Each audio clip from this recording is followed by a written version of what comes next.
Do you need motion? You don't need a lot of things. You want Come on, man. That's a very diplomatic answer right there. You don't no, I need mean an it's active fun. pedal. Look, it's fun. Like I gotta admit, Gotcha. So a couple of the setups I got into. So for example, like one of my highlights was the experience at the VPG booth. So VPG had partnered with Novus Racing Simulators, and they had this really cool custom-built chassis that they had made with a full motion system. I don't know all the specs on the actuators or anything. I can't remember, but it was so fun. Like I mean. For me, it's that extra layer, just the feeling the car move and the suspension and really feeling the bumps. Like,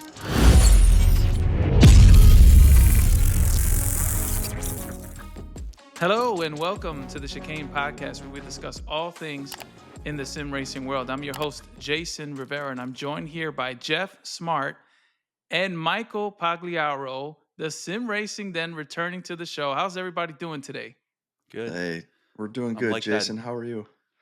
I'm like the nosy neighbor that just doesn't go away. You keep it with me. Dude. No, man, it's awesome to have him back here, man. I'm telling you, we had so much fun the last time recording Yeah, the me too. video, and we've been chatting, back and forth about the possibility of you coming back for. I don't care if it's to eat popcorn, man, or just hang out with us, but it is an absolute pleasure to have you here on the show and to hang out with the guys, hang out with the boys and chat about sim racing. And yeah, it's going to be a fun one today. And Always welcome. Always welcome. Friend of the Thanks, show. guys. Love it, man. seriously, if you guys haven't noticed yet, I know we're like 1 minute into the show. And for those listening, just picture this in your head. We're all jet lagged. We just got off. Yeah. We're all jet lagged, and it was kind of funny because Michael was in Germany. I went to Japan, and Jeff went over to the East Coast of the United States. I'm not sure where. I think it was DC, right, Jeff? Yep, You had DC. you had some business in DC. Yep. And it's kind of like we did like some sort of weird. Who knows? We probably crossed paths at Yeah, some our point. planes probably flew Yeah. over each other. Who knows, right? I know. I was giving you the Hawaiian shaka from the air. Like, hey, what's up? Yeah, we were all over the place, but yeah, it's cool. We still keep in touch. I know you see the message when you see it, and I see it when I see it. It is what it is. So I want to let everybody know here that Michael's been an awesome friend and just contributor to the show. He was the one that introduced us to Daniel Morad. So we're fans of him before he even got on the show. I mean, his content is amazing. Just recently went to the ADAC Expo 2024, which is the main reason he's here today, and we will definitely get into that. But I have a few announcements to make. And AC Evo, we're just catching up here. AC Evo had its trailer released, and it had its actual release date is a pre-release. It's coming out on the 25th of January. Did I get that right? No, excuse me, on the 16th of January of 2025. Good save. Good save. I know I had to catch that. I don't know where I got 20 again, jet lag. Yeah. So just before I move on with announcements, how do you guys feel about that? Like this pre-release thing, because we just went through something similar with LMU, and it's been stuck in there for like months now, and I'm worried. You know what I'm saying? I'm worried about pre-releases. What do you guys? What are your thoughts? I mean, yeah, I get it. I think it's a good opportunity to get feedback, right? To put the game out there, to be able to get feedback and then make those adjustments. I don't know. I'm not a believer in pre-release. Like, I'd rather wait. I'll wait longer to have the final version, right? Right. But also on the other side, putting like even them just having it at the expo allowed them to get feedback, criticism, good or bad, from a lot of different people that will ultimately help shape the final product, right? So, yeah, I don't know. That's my take on it. Yeah. Very, very similar. Just let me know when it comes out. Take your time. I'd rather wait and get a solid product than like the LMU issue we're kind of dealing with now, that just kind of lingering. Hey, What is the other one? Rensport, right? Rensport is another one that's kind of I don't know what's technically. going on with that They don't either. call it pre-release; they call it beta. But I mean, pre-release Tomato, beta. tomato. Right.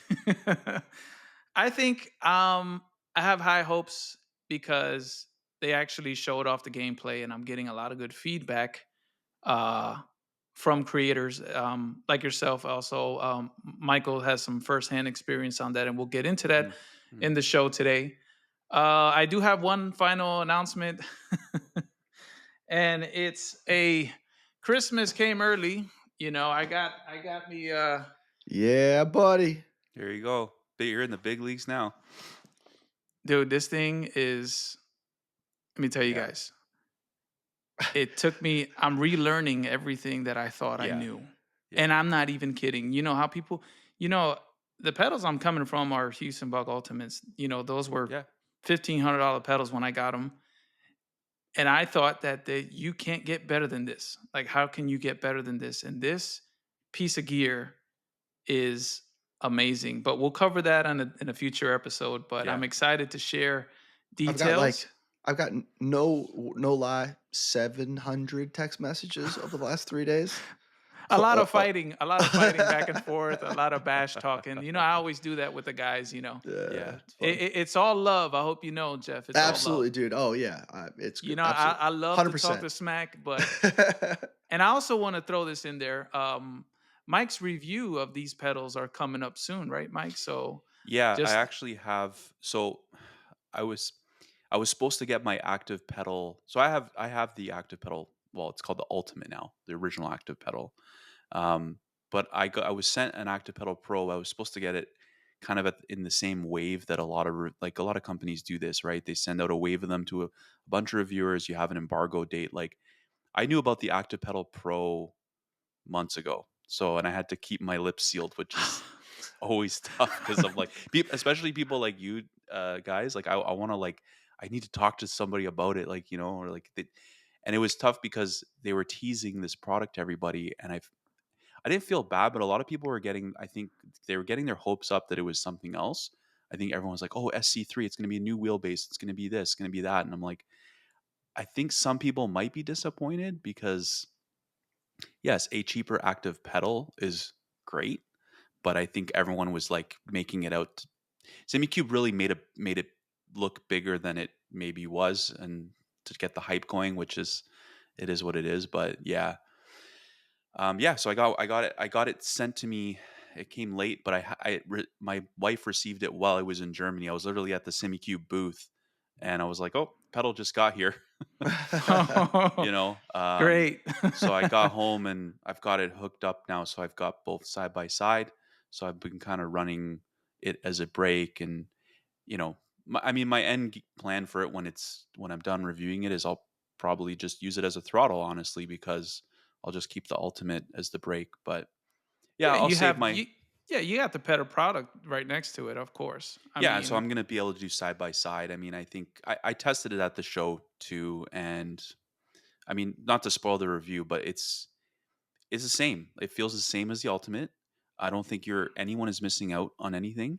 I think it's just I would look at this as a Gen 2 product. I think my opinion, and I'm just saying this, I think renaming the original pedal as the Ultimate is just a way to sort of make sure early adopters are not upset or feel like they right, got, right. because They got cheated out of a early yes. release So product, yes, you and do have a more powerful pedal, but to me the Pro is just a refined version. They found a way to shave a little bit of cost off and take out some of the features that are probably overkill for, you know, 90% of the people 99% of out. us, dude.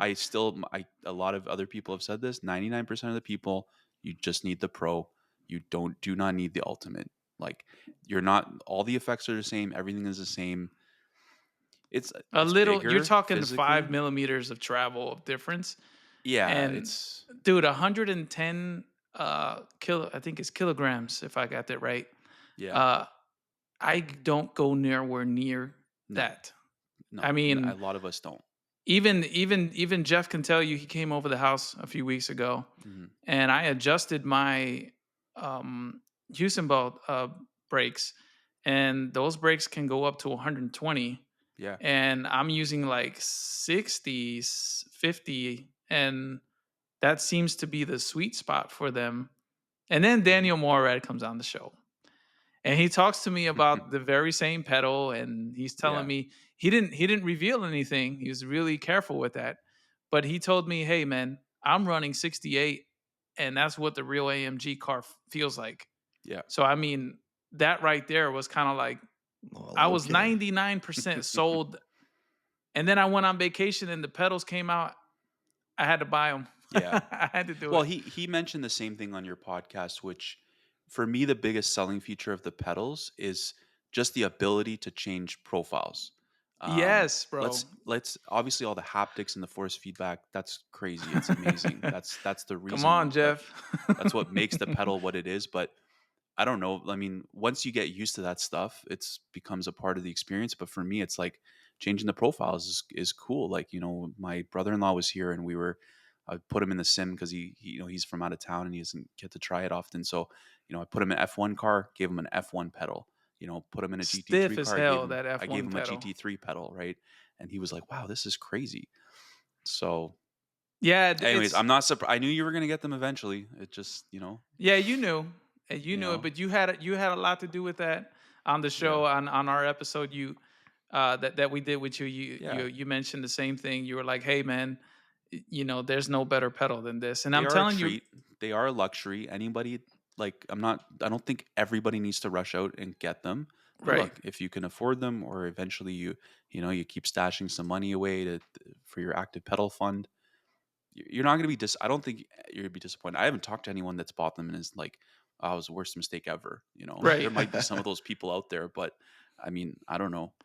Well, maybe if they put themselves in a financial hole, because I don't recommend Yeah, anybody I doing don't that recommend doing for that for sim racing. You anything know what I sim mean? racing. Yeah, Yeah. and look, we do it. Look, I'm guilty. I've bought stuff that I should have, you know, okay, didn't really need that, did I? But Oh, I do it all um, the time, bro. But this right here was worth every single. I would pay double the price. And you know what the problem is? Is that the price. No one's gonna yeah, try something that cost $2,000. I mean, the pedal costs 1,700, but when you factor in, you need the link, and then you need the. You don't need it, but you need the base. The base yeah, plate you need it. is, yeah, Yeah, you kind of need it because the pedal is huge. If you try to just straight bolt this, it's not gonna work, man. It, yeah. it might work, but you're gonna end up damaging it It was one somehow. of the most popular things at the show. There were lineups, huge lineups to try the active At the pedal. ADAC, Yeah, nice. because like if you think about it, it is one of those things where everybody's reserving their decision, like to try it. There's you just kind of you've been getting all this information and hearing it from multiple people, and then it finally clicked for you, right? And that's how things kind of happen. Eventually you convince yourself, right, based on everything, and you make the informed decision. But there was a lot of people there that were like waiting for that opportunity to try it at the show to go, okay, is it really that good, Right, because it's hard to spend yeah. that kind of money. It's kind of like that belt tensioner thing. I'm pretty sure the Hmm. belt tensioner thing is sick, Hmm. but it's really a tough pill to swallow to pay Yeah, out that much. And then I mean, you could ship it back, but this thing is heavy. I mean, they're probably yeah, going to want you to pay to ship it back, and it's heavy. And you're like, man, that's kind of a risk. And yep. that's how I feel about these. I mean, I'll tell you firsthand, uh, when you spend $1,500 on my old set of pedals, and we'll move on from this. I know we're kind of we're kind of we're kind of talking about the pedals a lot Hmm. here, and we're trying to get into the ADAC. But when you spend $1,500 on something, you're thinking, okay, the next set of pedals, the newest generation of pedals is 2,000 or 3,000 back then. How Hmm. can it get more? How can it get better than this? And it's usually diminishing returns, right? If Yeah, you that's a good got point. Yeah, diminishing returns. Usually, if you have a Simucube 2 Pro and you look at a Simucube 2 Ultimate, what are the differences? It's going to be really hard for you to Yeah, weigh that in and say, "Well, I need an Ultimate." Well, I don't think you do, Ben, because I tell you now, there's not a feature there that's kind of drawing me that's saying that I need that extra newtons of power, or yeah, I need for that sure. extra slew rate, or I need that extra smoothness. The pedals are a brain, and it's an actual machine that's working against your foot. It is Hmm. 100,000% the craziest thing that I've put on the rig. I'll tell you now. And Yeah. with that, I appreciate your guys' insight, but we're gonna go right into this. And the ADAC 2024 in Germany. I'm so jealous that you were invited. I'm gonna share here on the screen some of the participants here, and um, look how much we've grown in the Yeah. sim racing community. Like, look at this. That's cool. I There's didn't even know that there was that many in the companies in the environment. Yeah, there and was companies there that, I mean, I like to think I'm really in tune with this stuff, but there's so many companies that I'd never heard of, um, products I've never seen before, or heard of. It was crazy. Like, I as many times as I walked through that show floor, I got back and I go, "Ugh, I missed some stuff because it was just tough. I should have had a checklist to make sure I hit everything, hit every booth, but I had limited time. You kind of have to just, you know, well, there's prioritize. there's And cues, right? You got lines and there stuff. is, If you yeah. I mean, some of the booths had sort of specific rigs set up for media and creators so that, you know, they could kind of move through quickly and do their piece because, these companies, they want that exposure, right? So they would set up a booth so that, you didn't have to wait in line and stuff. But like, I would never be the guy that like, hey, let me skip the line because I'm a YouTube creator. Like, I waited in line to try a lot of things like everyone else. I just don't believe in doing that. But it was nice that some of the booths had specific areas for me to oh, that's spend some cool. extended time. And yeah, we can get into that. But Well, yeah, but I mean, I respect that, that way of thinking. I really do. mhm, But you are a content creator and you're trying to gather data yeah, to update the masses, on your channel and on your sim racing group on Facebook, which is awesome, by the way. If you guys haven't checked that out, you need to. It's a great community over there. But I mean, I think I think there's a level. It's not a flex thing. I think it's a level of responsibility. That's what the expo is for. The expo is to expose yeah, hardware to more people in a single day or in a single event, weekend, what have you. So I wouldn't feel too bad. You know what I mean? yeah. I That's mean, I had to maximize my time, right? And you know, they most people understood that. So um, yeah, it was mm, cool. okay. All right. So we'll move on from this and we'll get into the discussion portion. Or, excuse me, Jeff, do you have anything to put out since you last came on the show? Anything new?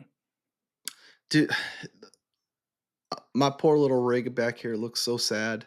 Um, it's Been like neglecting it. if you don't use it, like you get back in there and there's something always wrong, man. Like my NVIDIA surround is just like a dumpster fire right now. I'm having problems with it. So after this tonight or tomorrow morning, I'll jump in there and I'll have to wipe it and reinstall it and stuff like that. The poor little thing just is struggle on the struggle bus right now. So she'll be back and running here shortly. But no, I'm ready to. I can't wait to hear about this expo. I've Okay. been seeing a bunch of action, but I'm ready to jump into it, man. All right. All right. That's, and you can always call me for any Oh yeah. help on this stuff, Yeah, me because too. I know what you're talking about with surround. I think I have some suggestions for surround you is the biggest later, Jeff, Oh, okay. Appreciate it. Thank you. it is because the I've biggest been through the struggles and I've learned pain how to in come the out of it. ass. All right. Yeah. Yeah, It's a pain, bro, and it's an ongoing pain. God. All right. So, all right, Michael, thank you so much again for being here with us. It's always a pleasure. yeah, So tell me, yeah. please reveal the secrets, the sauce. How did you get invited to this expo? How did that happen? Well, to correct you, honestly, you don't get invited. You can just go. Like, so Oh, with the expo. So if you so what I did, right, as a creator is I applied for a press accreditation, basically. So I did this. I knew this was possible, and I honestly I wasn't even sure if I was going to go to the show this year. Obviously, it was something that was a goal for mine to like, eventually get there. Just as a sim racer, let YouTube as and a creator outside of that. Like I just wanted to go as a sim racer because people kept asking me to kind of describe it or sum it up. It's like it's Disney World for guys like you and I. Like it's Disney World for sim racers there. You've got all the rides. different combinations of the rides. Um, Ticket to ride, huh? it's everything in one place. Like it's everything. It's literally everything in one place. Every product you've heard of, you've wanted to try, is there, and they're on that product is on multiple rigs at different booths. You want to try.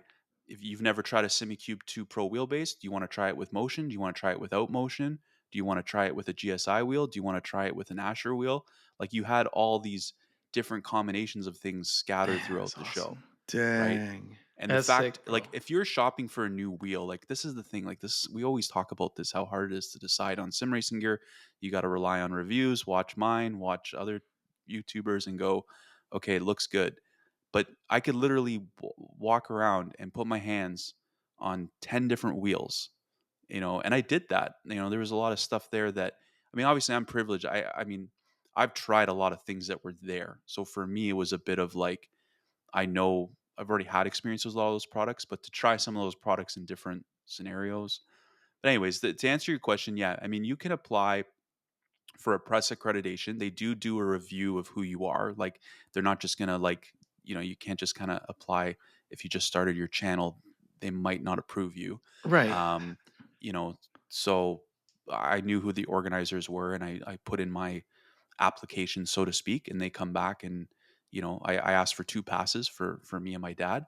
um and yeah, so then it's really just came down to the decision this year was like the budget, the time, because it's, for me, traveling from Canada is not like, a lot of the people that are there and a lot of the other creators, YouTube creators, are from Europe, right? So to make a trip from the UK to Germany or from Italy to Germany is not as intensive as 8-hour flight from Canada, right? Right. Um, I think I was probably maybe one of the only, or if very few, Canadians that were actually at this show. I know I was the only Canadian YouTuber media. I was representing Canada as sim racing media at this show. I'm Hell pretty yeah, sure man. there was nobody else there from Canada, at least that I ran into. So, Well, that's um, kind of cool, man. You got those yeah, honors. but I have to shout out, I mean, how I got there. I have to shout out my dad, because I was talking about this show with him like long before we had applied and decided to go. I was just like, I don't know if I can do it this year. It's a lot of money. Obviously, I'd love to go, but maybe it's something I'll do in 2025. I'll save up every little check from YouTube and to get me there, because I just it's still expensive for a lot of people. For me, that's a big trip. And my dad's retired, and he has some more disposable income than me. He said, "Look, I love what you're doing. I want to support you. How do I get you there? Oh, that's awesome. Let's do this together." So he helped me out quite a bit financially to do that trip, and we looked at it as not just me going to the Sim Racing Expo. It was a father son trip to Yeah, Germany, and definitely. Awesome. it was a trip, just cars racing. It, I described it to someone. It was steak, scotch, and cigars, and sim racing and cars. It was Bro, the most masculine trip you could think of. you are Yes. speaking to the correct people right now. Yes, So sir. this was a really special trip. Not only just the experience of the expo, but this time with my dad, traveling with him, and so I wouldn't have gotten there without him. So yeah, had to just make that And I'll tell clear. you this, Michael. You know, some people don't have their. We're lucky. Yeah, I'm Some lucky. people Yeah. don't have their parents to Hmm. do that. You know what I'm Yeah. saying? Yeah. He's s- very supportive of me, and So he was really proud of me. yeah, this is a trip that you'll never Yeah. forget. This No, no, is we'll never, marked. like, there was, we talk, you talk about core memories. Like there's some memories and moments from that trip that will stay with me forever. So, yeah, Right. man, it was a blast. So yeah, I saw the pictures, man, and I gave you a few shout outs. I was like, yeah, man, you were probably the only person out there that brought over some family that I can tell. That I can tell yeah, from my yeah. I mean, there's some. I think what was cool too is like some of the manufacturers are like family run businesses. Like for example, like one of my favorite sim racing hardware companies right now, and I keep shouting them out because they just make really great products. Is Bavarian SimTech. mm, It's a father and son. The whole family was there. The whole family put together their booth. Like it was, I saw a lot of that actually with some of the smaller manufacturers. There, a lot of them are like family run, companies, right? They're not big manufacturers that are backed by big parent companies. They're like, father and son that decided to start making sim racing wheels or something. You see a lot of That's those awesome, stories, man. which is I saw cool. your review on that. It's interesting. Yeah, I it's don't know. coming soon. Yeah. Well, one of the, oh, it was a screenshot, but one of the, Yeah. but, I can't remember where you spoke about this wheel before. I've heard it. I've heard you talk about the wheel before. Hmm. I just wish it had a screen. I don't know. Well, Um, they have two wheels basically right now. They have the variant the tech. I'm gonna check them Alpha. out. With Alpha is their latest product, right? Which is just your sort of standard butterfly GT Yeah, you've mentioned this style. wheel. You've told me, hey, man, don't sleep on. I think Yeah, it's just you I and I got it right chatting. here. Yeah. Yeah, no, they're a really cool company. The design language and the quality of the wheels, I think Okay. they were really popular at the show. I think they're one to watch. Um, I had a lot of conversations with them at the show. It's yeah, man. There's just so many wheel companies out there, and they're all doing amazing things in their own right. I know, man. Like you It's look at hard. GSI, Asher Racing, Bavarian, Soulpack, like Soul uh, Peck, bro. Soul Peck is the yeah, I gotta one. talk about Soulpack because I never had Let's like go. I Let's know you go. have the Spectre XR, but I actually Where had is it, never Jeff? had a Where is it? chance to try it. And so I finally got to drive with it at the show because it was it's not one that I've reviewed before. I did get to meet the owner there, so maybe we'll see a review in the future. But I was interested to just try it out for myself, and yeah, it was in my top 5 video. Is For me, it was Wow. one of my favorite wheels that I saw there as well. So yeah. Oh, and your top five. So that reminds me, as we go over this expo, don't forget to check out, it's already live, the Sim Racing Den's top five things that he saw at the expo this year. So don't forget that one. And we'll Yeah, I've been. include links in the description for that as well. So thanks for sharing that, Michael. Yes. So I think Jeff took a big risk. I told him, I don't see many reviews on this Sopec, and he bought it. And Jeff, I Dude, mean, he I love absolutely, I like it. It gets me to get in the rig. Like I look at it and I'm like, oh man, it just Yeah. speaks to me. I I like get the it way now why it got so much praise now that I've actually tried it, and it makes sense. Like they didn't send out a lot of review units because they are a smaller company, right? It's costs money to send out a review unit. So, but yeah, it's nice, man. so okay. awesome. Well, hopefully we can get a review here from you sooner or later, maybe. To get back onto the expo, was Hmm. this one of your first times going to a sim racing expo like this? Yeah, though this was my first time going to the expo. It was my first time going to really anything on this. I mean, there's really nothing else like this right now. There are going to be some things next year, which we can talk about later on this episode. But yeah, this was my first time at the expo. I mean, I was. I remember I had to pinch myself when I was there, honestly, because I, like I'm a lot so of us. jealous, bro. I'm so jealous right now. I'm sitting I here know. and I'm like, I'm I get it. smiling, but I'm like, damn, man, I wish I was over there. Well, we're gonna get.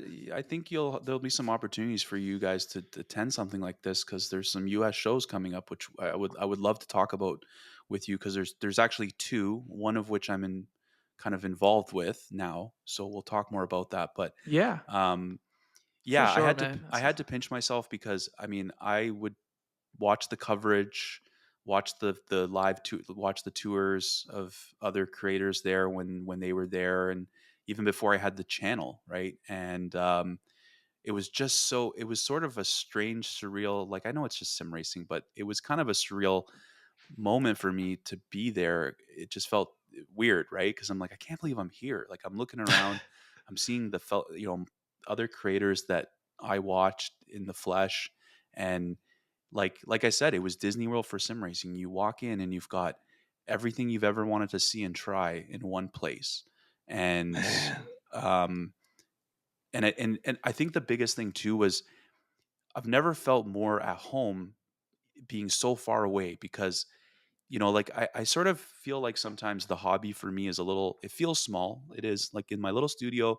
This is where all the sim racing stuff happens.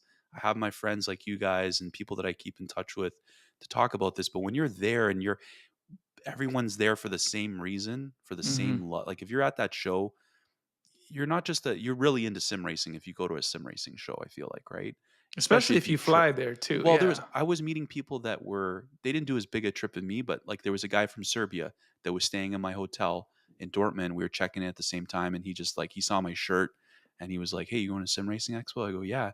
And I was like, "Where are you from?" He's like, "Oh, Serbia. I made the trip here." And it's like, wow, like yeah, it's just yeah, my wife made a funny comment. She was like, Look at all these guys just playing around with all their toys together. You guys Oh must be having a no. great time." Oh. She went there. Yeah. Oh. She meant it in a good way though. She was like, "Man, you just look at all the smiley faces you guys and all your toys and having fun together." I go, That's "Yeah, it's what messed it up. was. That's basically what it was like. It was just all of us just geeking out over sim racing. I met so many people there and so many like the connections I made with people there, and to like see people that Yeah. is just a chat bubble on Discord and then be able to like shake their hand and talk to them was like so cool. Like I said, yeah, it was my first time, and I'm now trying to figure out how do I go every year. Like I want to go every year, but it's like it's an expensive trip, right? I could probably do it. I mean, we kind of balled out a little bit, my dad and I, like because the whole idea was to make it an experience the whole week. If I was to go You back got to, again, bro. I always yeah, if say I was to that. go back again on my own, I might be a little more targeted and a little more Conservative. economical, and Yeah. look at it as a true business trip. Um, we'll see how much I can write off now I saw based on I, I this saw trip. I saw you with the Porsche, man. You rented out a Yeah, Porsche. so yeah, just to like talk a little bit about that. So that's part of the thing with my dad kind of getting involved, and I think there were some bucket list things that we wanted to check off, and one of those Mm. was, to be able to we love driving. Like if you wanted to do this the most efficient, economical way, I would, you take the train maybe or do something else or rent like a much more economical car. We decided to rent a Porsche Taycan. We had a Porsche Taycan Sport Turismo 4S, which is it's like a wagon version of the Taycan. And yeah, I mean, my dad and I love cars and anyone who watches my channel, it's no mystery that I'm a huge fan of Porsches. That's my dream car eventually one day. But yeah, we got the Taycan because my dad is really into electric cars. He drives a Tesla Model 3 as his Okay. daily. So I think we were just curious about, driving an electric Porsche, and to get a 911 or something is like a lot more money, but the Taycan was like the second most expensive car that this rental company has. I think the next one up was a Mercedes SL convertible. That would And have been cool too, man. yeah, me and my dad driving But around I with the think I top think the down. Yeah. Porsche, yeah, I think the Porsche, No, the Porsche was a perfect road trip car because we had the wagon, so all the luggage fit back there, really easy, super yeah, listen, comfortable. man. This is how I feel about this. Yeah. If and Jeff can attest to this. He went to Singapore. He balled out in Singapore because we don't do these things all the time. You just Yeah. told us that it was your first time. Yeah. Sometimes sometimes you have to treat you have to get the pampering and Here, I'll show you not guys so a much. picture of Yeah, the go car ahead. Yeah. here. Yeah, Uh, let's see it, man. Let's see Let's it. do it. so this Okay. is my dad here posing with the Taycan. Nice. Nice. Um, so we I didn't like know that that we black, were, dude. Is yeah, that we the were only actually color? Sorry. we were pleasantly surprised because you don't really know what color you get when you book the rental. Really, this rental company or that location at the airport only had like one Taycan. Like this thing it was like brand new. There was barely any kilometers on it because, look, let's be honest, people are not renting this every day when they go to Germany. Um, so They it should would be. turned out to be black, which my dad, all my dad's cars have been black. So he was happy. And then we got the wagon version, which is the Sport Turismo version, which is just, and just has the hatch versus, the coupe version. But we were like, oh, that's kind of a bonus. I mean, a wagon in Germany, everyone drives wagons in Germany. Like, you see the Audi RS6s and wagons and the Mercedes. So it's just a popular type of vehicle. But it was great for luggage. And yeah, man, it was such a comfortable car. Like, I was just surprised with how comfortable it was. The seats were so comfortable. And they kind of hug you, these sports seats. What's crazy is when you get in the car, when you open the door, the seats widen out, like they're almost like the sides widen out Oh snap! automatically. And then when you sit down in the seat like automatically grabs you, like it gets tighter, like a racing seat. Dang. Like it does That's it cool. automatically. Like it's super cool. And it does, there's all these gadgets and gizmos in there in the car. Like it's a top of the line car, right?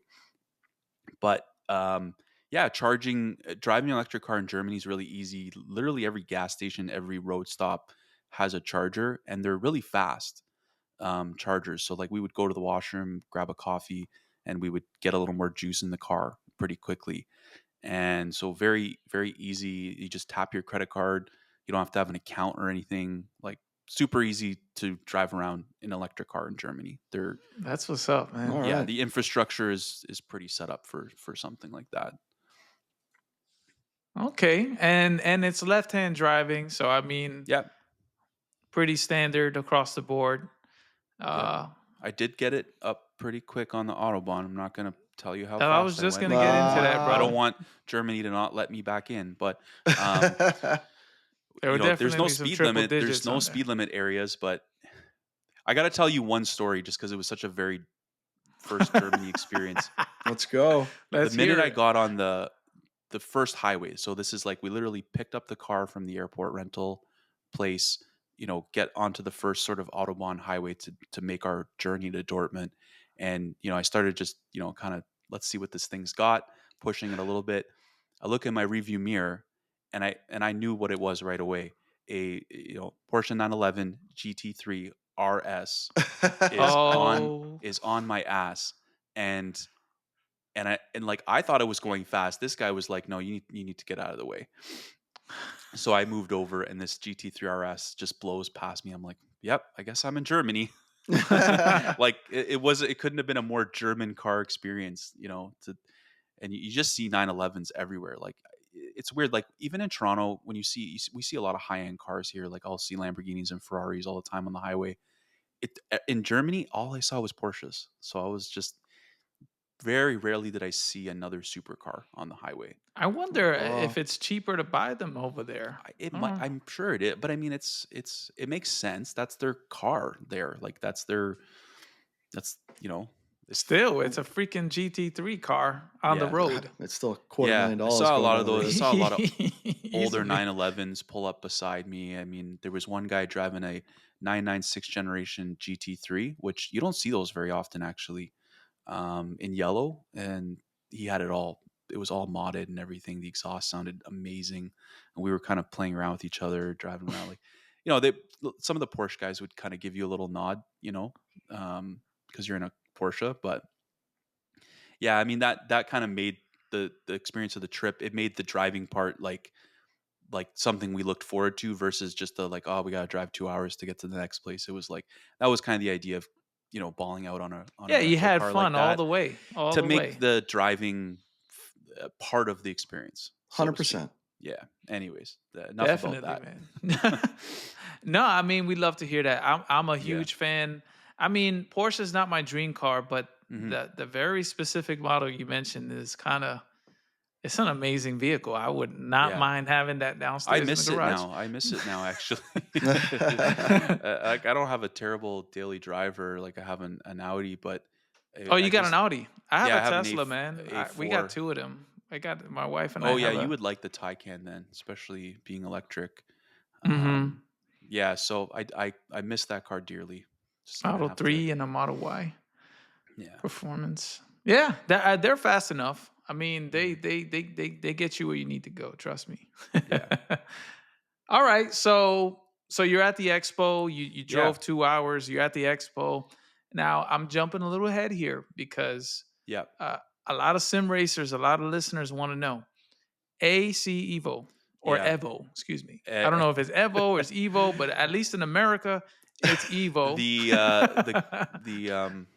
I feel bad I forget his name, but basically the development director and from Kunos was there, and I noticed he was correcting a lot of people. They would say Evo, and you're supposed to say Evo because it's short for the Italian version Evoluzione, right? So yeah, I'm probably gonna say Evo a couple times, but I'm trying to say it the right way. I like pronouncing people's names the right way. It's just I think it's a respect thing.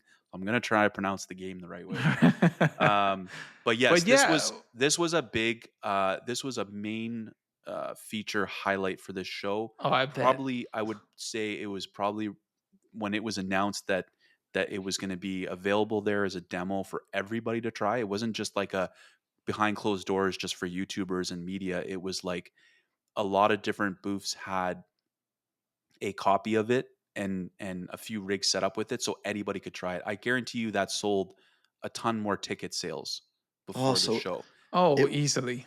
it was Yeah. like a couple different. Yeah. Wow. Oh, okay, so you didn't have to So wait in line or just for no. their booth. So I'll describe it this way. You could go to, like, for example, Logitech's booth and experience AC Evo with, a Logitech wheelbase and their setup. They had like Logitech had, I think, 3 or 4 rigs side by side, and they had a separate line just for trying AC Evo there.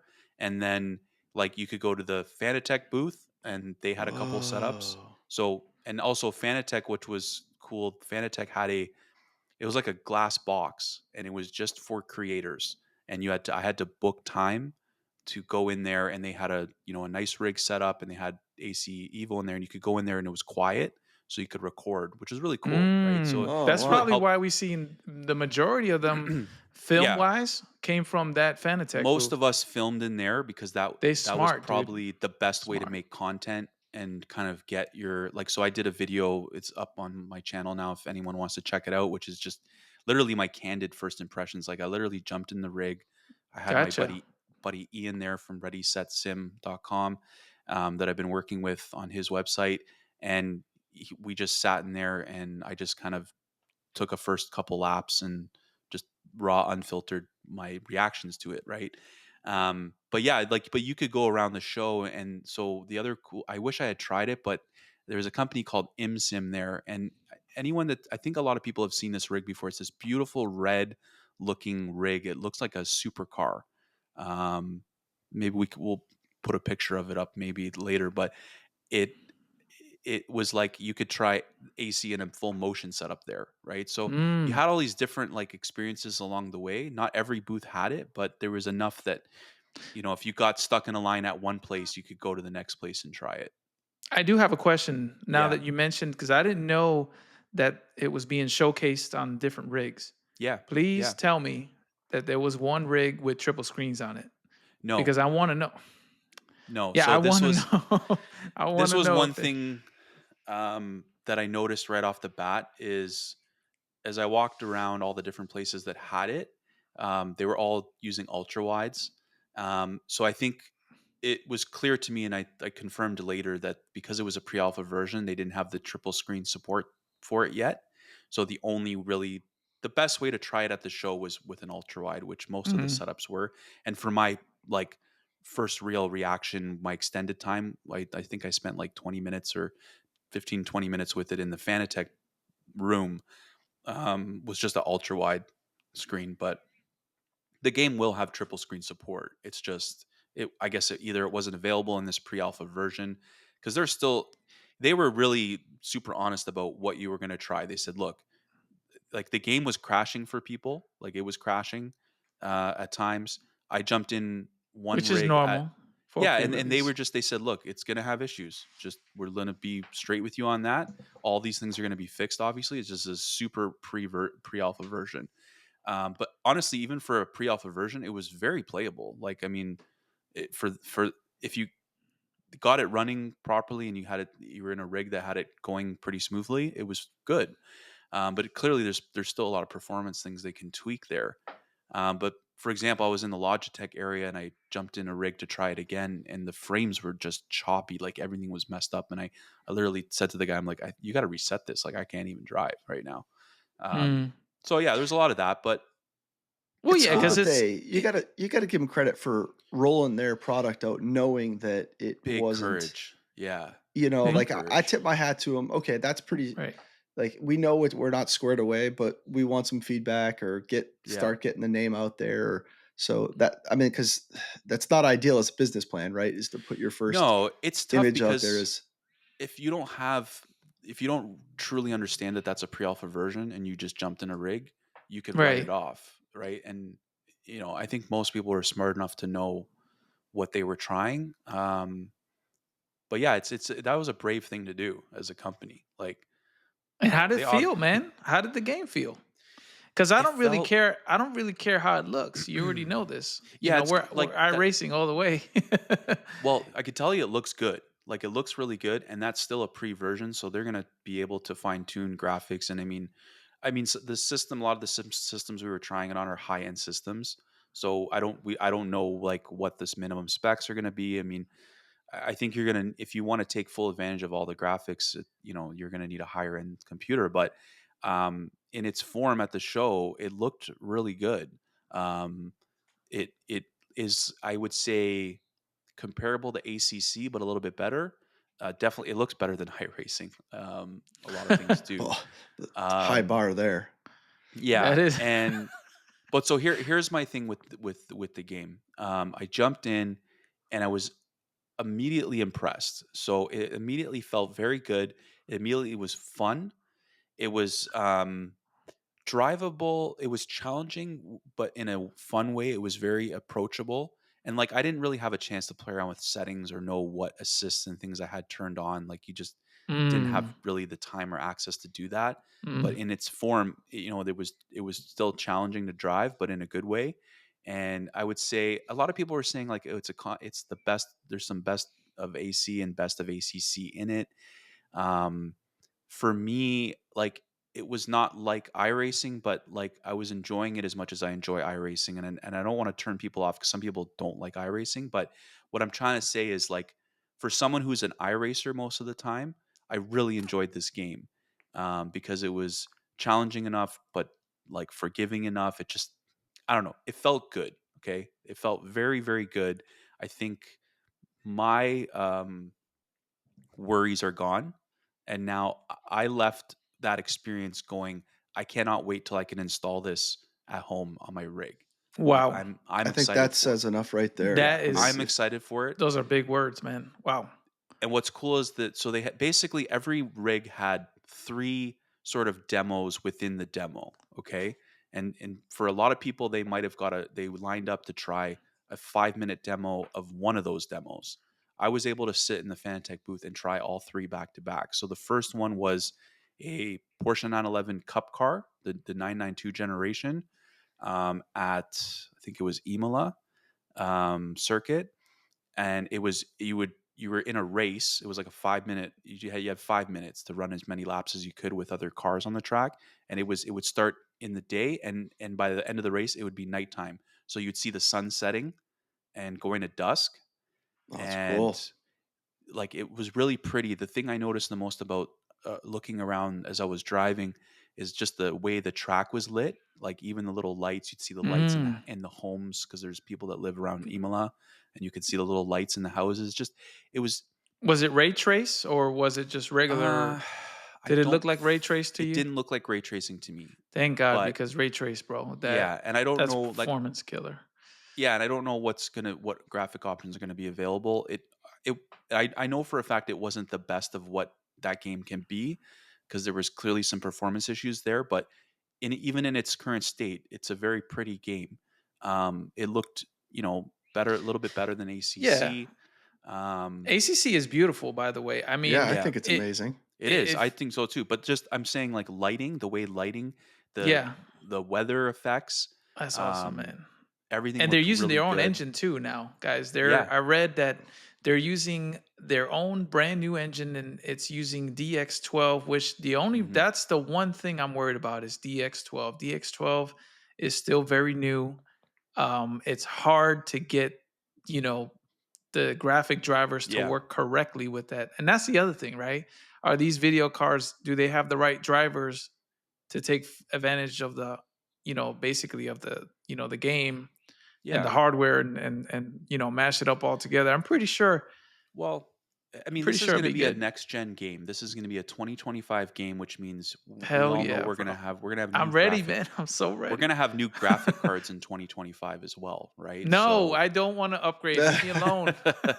I know. I mean, like I'm probably gonna upgrade because for me, What are you running right now, I Michael? run a 4090. I It's a, don't think you need to upgrade from that, bro. maybe not, maybe not. I mean, That's what I'm running, a I try to 4090, keep dude. myself really current just because this is kind of part of what I do now. But it's like I said, I mean, I saw the game. I don't know how that game is going to run in triple screen at the highest graphic settings. Like I just saw it in an ultra wide, and probably 2K resolution for the most part. Most of those ultra wides I tested it on were not 4K or anything like that. So You're running um, 32s though, right? Which on is my rig, yeah, yeah. So on my that's rig, yeah, 1440 yeah. anyway. I mean, I'm not trying to discourage you if you want to upgrade. I'm just saying, you know how it is with inflation and Yep. these things, and it's hard to get hold of them.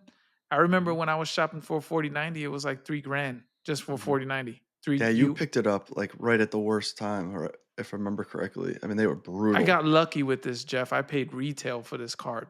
I don't Yeah. know. Yeah, I think I waited till that sort of things leveled out, I remember, but Well, Michael, what I'm taking away is you're optimistic about it and I you am played the game. And I yeah, think that should be everybody's takeaway is and the Right. people that have I played talked it. to a lot of people there, so, like, one of the things I was doing is that people were coming Hell yeah, off bro. trying it, and I would go, "Hey, how was it?" And unanimously, everybody was really excited about it, and even my colleagues and other Yes. creators, I think we all agreed that it's very good. There's still a lot we don't know, obviously, but I would say most people's first impression, nobody left there going, "Oh man, this is gonna suck." Like I didn't talk to anybody that felt that way.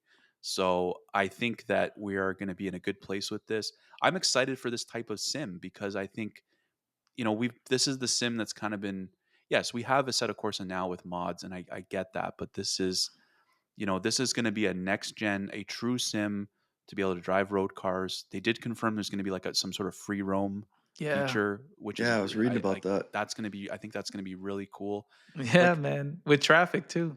yeah, I think this is going to be like, look, this is people sometimes use the statement like, "Oh, this is going to be an ACC killer. This is going to be an iRacing killer." It doesn't need to kill anything. I think AC Evo is going to be its own thing, and it's Yeah. going to, like, for me, I think it's going to be. I'm still going to be very much an iRacer, but I think when I want to just jump in a road car and go for a couple laps or go for a cruise in a Yeah. sim experience, because that's the thing, is the handling felt like a sim. It doesn't feel like a Forza Thank Motorsport God, man. or Horizon. Thanks for And I'm letting us not know. I'm not Appreciate it. bashing I'm not bashing those games. Those are fun games, but what I'm trying to say is that what impressed me the most was it feels like a sim, but you're in a road car, you've got different it's a different experience. And I think, obviously AC in its current state right now is great with all the mods, but I'm looking forward to just a proper release title that I can boot up and play, and it's going to be a cool experience. So yeah, I'm excited to. Like I said, I think it was cool that they had this at the show. It was clear that to me that a lot. I talked to a lot of people that were attending the show, and a lot of them said in the last minute they decided to go to the show because they wanted to try that, and then they just got, the other stuff obviously was a bonus, but that was like a driver for people like going to the show because they're like, That's kind of I want to crazy. try this, and I'm curious. I want to know what this is going to be like. Yeah, I I wish mean, I could go honestly, yeah, dude. take a I, short drive just to go to yeah, Yeah, an and expo to do something like that. yeah. There was people that drove like 5-6 hours from wherever they lived oh my God. to go to the That would show, be right? me. That would be Jeff and I. I promise you. Yeah, We will be in the car I taking would do it. turns. Hey, man, I got the first 3 hours. Yep. Yeah. Listen, I just wanna make this quick, thing announcement before we move on to the next question. The boys and I chatted about AC Evo before this episode air recording, right? And to be honest with you, if there's any creator that we honestly take cues from is yourself. I mean, because I mentioned this, I know creators want Hmm. to make content for a game, but that's not what you do. You know what I'm saying? You review hardware. Yeah. You know what I'm saying? It's not like you're going to live stream AC Evo and make videos on it and make a sequence of videos, kind of Yeah. like the F1 games. you have the streamers that won't say anything bad about the F1 games until the new one comes out. And a month before the new one comes out, then they'll tell you, well, I really didn't like this. I didn't like that. And it's kind of too late because people made the purchase. So Yeah. by you having coming on the show and letting our listeners know, the Chicane podcast is huge on honesty. We want to be honest. We Hmm. don't monetize this type of stuff. We want Yeah. people to have the best type of information going in before you even spend a dollar. We want to inform you all and let you know, hey, we had we had the privilege of talking to someone that's big in the sim racing world and has hands on this product, or it's not Hmm. a product, it's a game Yeah. sim. And yeah, just thanks a lot for that, and thanks for always Yeah. being, No, we it was a new appreciate it. experience for me, right? Like you said, I don't review like sims. I don't stream regularly in one sim. Like I Yeah, just play what I like to play, and I think being that I'm predominantly in iRacing, so here's what I could say is if you really enjoy iRacing, enjoy the handling, jumping in this sim felt really good to me. It's very like different. familiar, you'd say. Yeah, I almost don't want to say familiar, but like I I enjoyed it. I didn't Okay. feel like because I'll play other sims and I'm like, "Ah, I don't like how this feels." So for me, I liked it. It was obviously different, but I liked it. I don't know. I think a lot of people are gonna like it. I think a lot of people are gonna like it. Look, there's gonna be people that just aren't, but And it's not over. The game is not even no, released it's yet. not. And like I And said, like I'm trying it. I was trying yeah, it with the wheelbase settings they gave me. it can only So, get better. Yeah. like I could probably fine tune that and get it more to my liking as anyone else could. And I tried it in a very controlled scenario, so I'm really looking forward to actually getting it home and then being able to try it like in the way I have things set up, right? And be able to Right. really but from a first impression standpoint, super positive. That's the only way I can sum it up. There was a rain demo which was really cool. Like it was one of the best experiences I've had in a sim driving in the rain.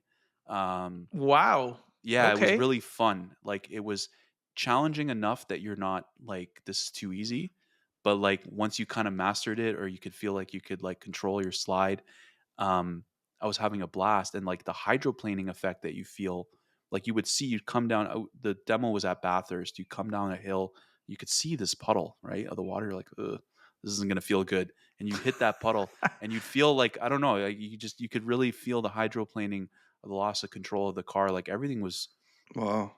the rain was nice, really cool. I think people are going to be happy with it. I think I said when in my first impressions, it's like some people would give up on iRacing in the rain really quickly because it could be really challenging. With this, it was like you almost wanted to keep trying to master it. It was forgiving Huh. enough, but not too hard. Like, iRacing is yeah, but it uh felt realistic. It felt realistic. The rain looked good. The water's like you can see it beating on the windows and stuff. And oh snap.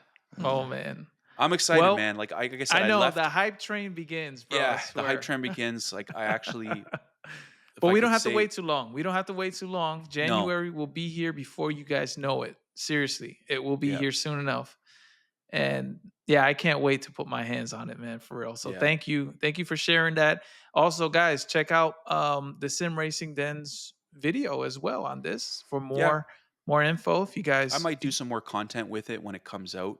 I think you Trying it. should, man. I get because I have a lot of different hardware here, so I can try it in a couple of different scenarios, and so Yeah, I might do something like that. I don't normally do that with Sims, but I think it's been a while since we've had a new sim like this. a new So proper sim, right? and yeah, one Yeah, that's just been, everybody's been waiting on it, and everybody, yeah. just and can't nothing get come enough close to it information either. about it. Yeah, Yeah, it was really. cool. It was a big that was a big takeaway and highlight for me personally from the show. Like I said, a lot of things I've tried and done there. It's always cool to try something new for the Yeah, first time. Yeah, with everyone else.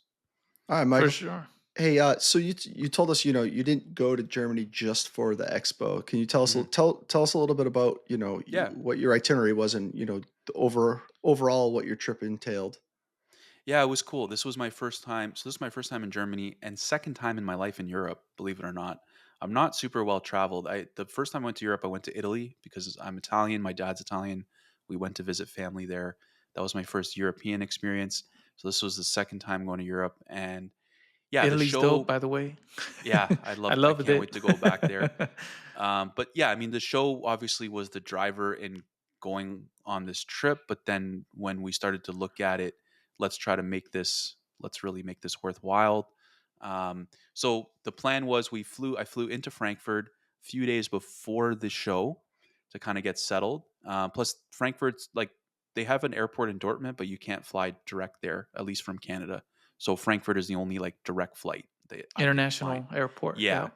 which is cool. So then we just stayed near the airport because we were only going to be there for like one night in a day. So yeah, explored Frankfurt a little bit, picked up the Porsche, and then just hit the road and drove this 2 hour drive from Frankfurt to Dortmund, where the conference is. And yeah, Dortmund's a really nice little city. Like I don't think Dortmund is like a tourist place per se. Like it's not like a destination for a lot of like people from North America or anything like that. But I would say there's a lot to see there. It's a really nice city. Some great restaurants. Like we had some fantastic meals on this trip. There's some amazing Italian restaurants in Germany, which is not surprising to me, but it was, I had traditional German food. I tried schnitzel for the first time, delicious. So yeah, great experience with that. So yeah, and then Dortmund was like, I planned 2 days for myself. In retrospect now, if I was to go again, I would do the full 3 days. Because I think for me, I started to feel when I realized how much was there and how long you could get sidetracked really easily too, right? Like you'd Mm. have a plan. I'd go in there, want to do So a you couple didn't do the things. 3 days. You did two No, days.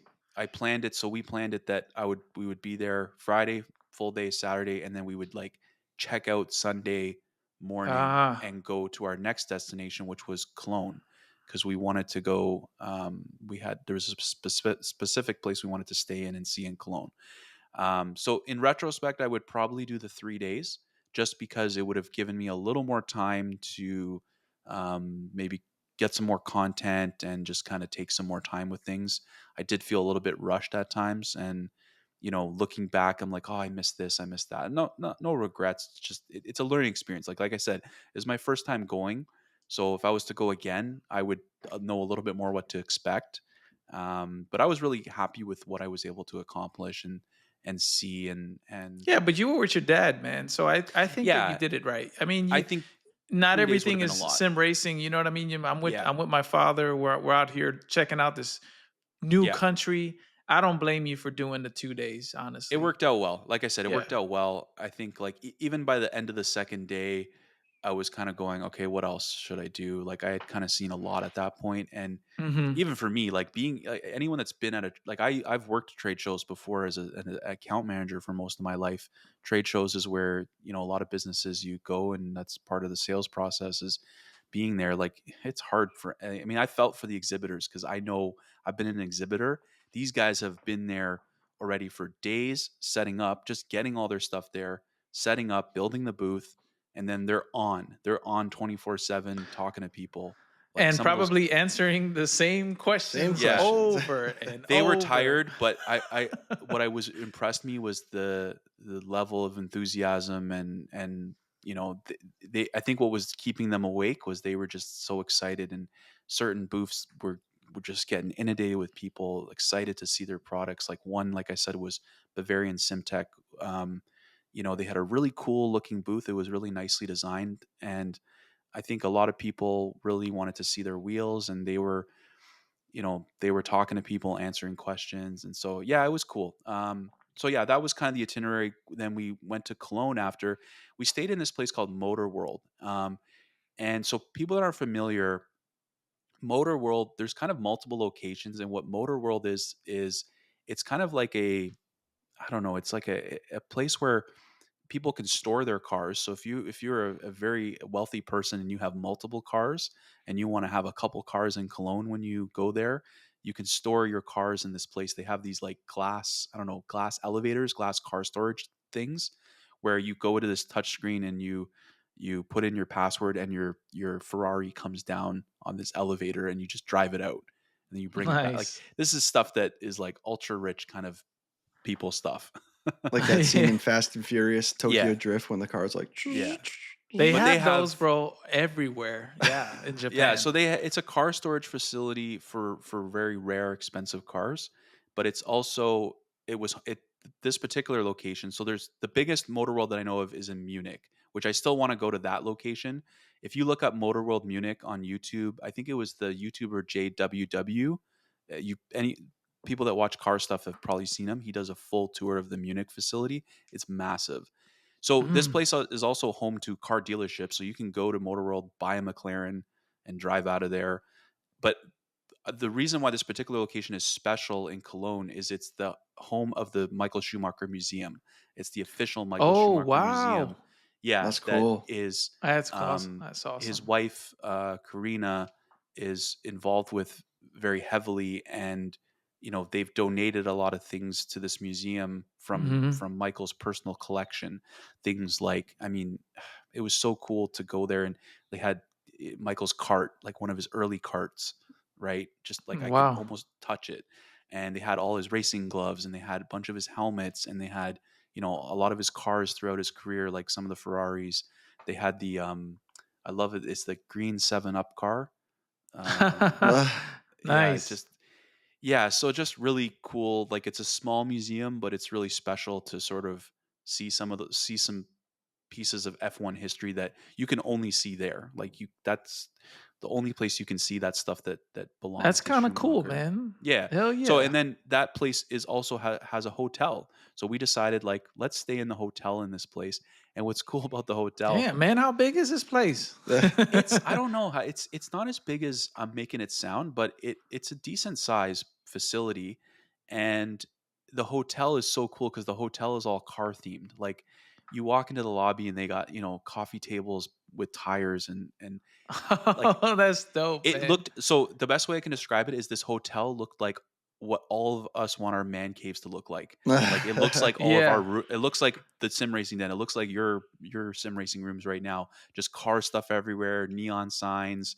They had a giant Porsche 550 um in the restaurant, you know what I mean? Like it's just It's and like it's one of the so silly. hotels in the So movie here's the silliest Cars. thing. You get in the elevator and you click your floor to go to your room, and the elevator makes like a car taking off noise, Oh, like a no. like it, and then you get your room like, and I had a mural of a Porsche 917 in my washroom. Like just Damn, you that's have to really awesome. be a car person to I appreciate a never hotel heard of like how did that. you find out about this? Like, I've I never through YouTube, like I knew about, I had seen the tour of the Motor World in Munich, Ah. and then also my dad last year had gone on like a European river cruise, and one of the stops was Cologne, and he had already been to this place. So he unfortunately my dad had to do a rerun a little bit because he'd been to the museum, but he was so excited about wanting me to see it and go together and because when he was there by himself, because he went with his wife, my stepmom, and some friends, and they all went on like a walking tour of like things, and he decided to go do the Schumacher Museum by himself. And the whole time he was there, he was saying like, "I wish you were here when I was there." So kind of like we kind of did that. We kind of did that now. So I can get behind that. I can understand that. I mean, yeah, we live in Hawaii, and Jeff could tell you when family comes over, we have to kind of repeat stuff. Oh yeah. yeah, But it's different when you with different like friends or family, and yeah. you kind of you want to see the look on their face, like, That was hey, the thing. Yeah, yeah, you want yeah. to see the look on their face, like, hey, this is cool, right? So it was. I mean, it was one week, and it was we moved around a lot, but we had a blast. It went by too quick, but I Oh, when feel you're having really fun, bro. I feel Yeah. really happy with how the trip went. I feel like I accomplished as much as I could for the first 2 days from a first timer going there.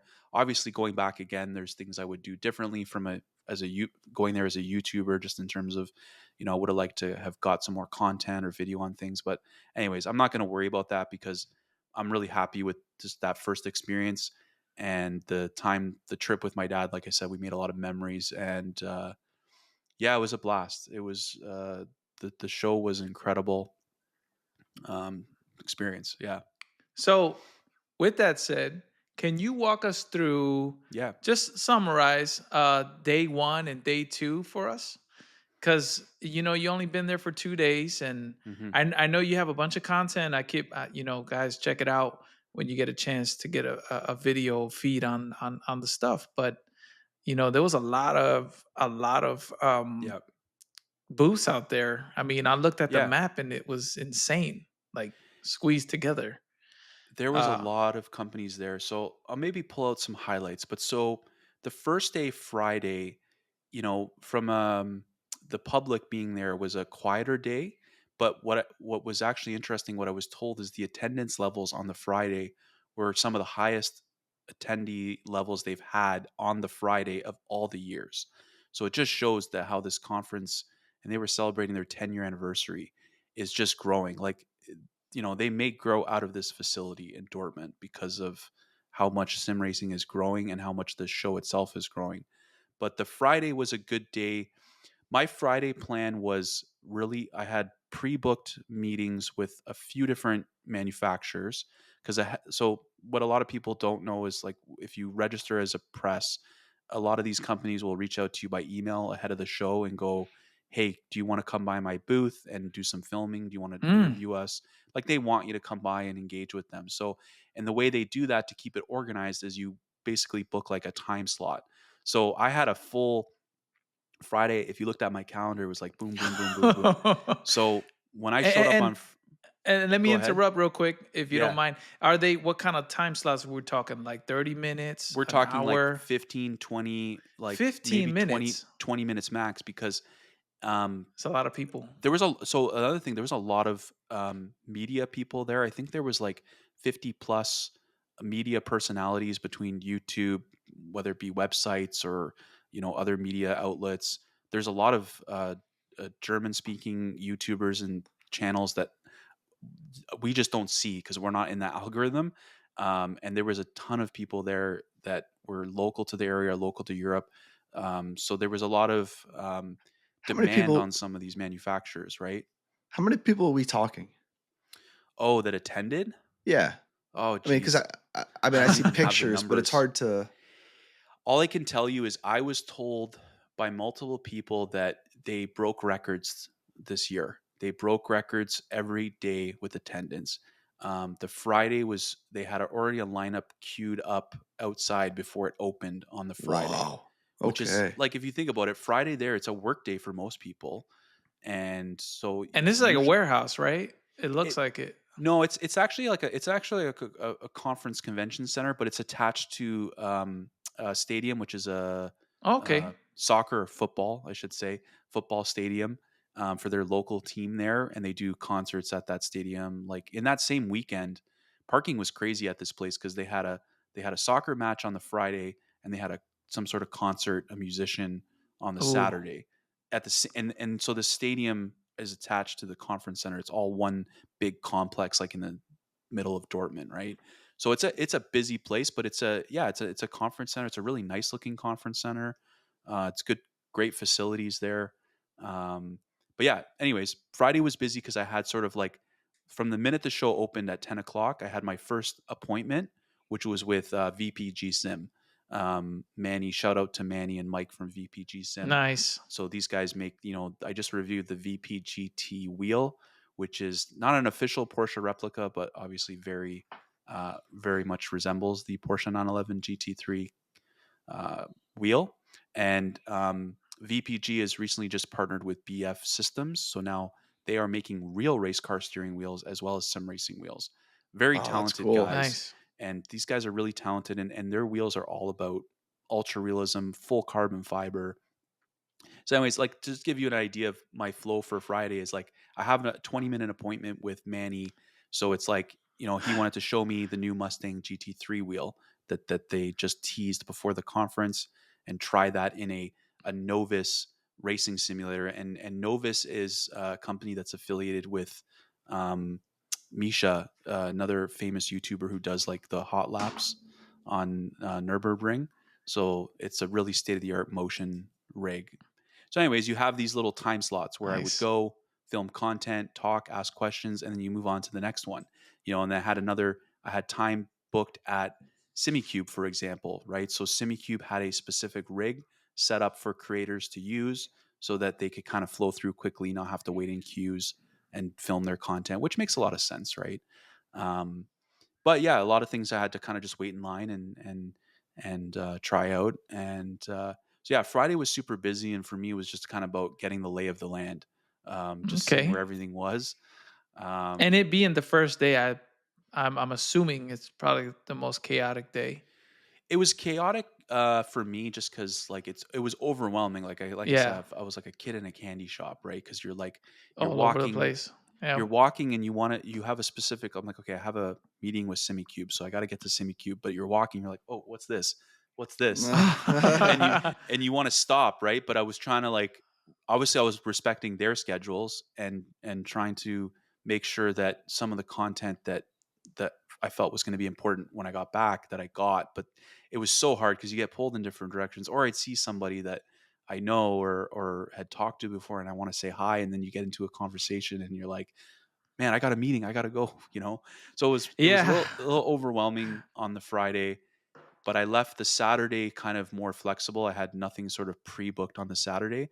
And I think a lot of the manufacturers were doing the same. So a lot of the manufacturers were trying to get whatever media stuff they needed to do out of the way on Friday, because Saturday it was like the herd showed up. Like the public showed up on Saturday. Saturday was insane. Like, I mean, lineups like crazy before the doors even opened. And then everyone just flooded in on the Saturday. It was like it literally went from an empty show floor to packed in a second. The minute those doors opened up. It was just wild. So Wow. Saturday was a little more trickier to kind of navigate. And if you wanted to try a rig or something, you were waiting in line for a while. What's a Um, while? What's a while? We talking 5 minutes? We talking you could be waiting half like hour? 15, 20 minutes to try something, right? Wow. Yeah, and Okay. It there's so much to it try just too. depended on what you wanted to do. Like a lot of people who went there, even as a, I'm sure they had specific goals for themselves, right? There was a lot of people there that were like, I talked to that were like, I came here because I want to try the active pedals and see if it's something I actually want to buy. So there was always a steady lineup, and Simucube knew this was going to be a thing, so they had multiple rigs set up with sets of active pedals for people to try. Wow, But they those came Okay. lines were prepared, really bro. long. Yeah, and the lines to try AC Evo were long.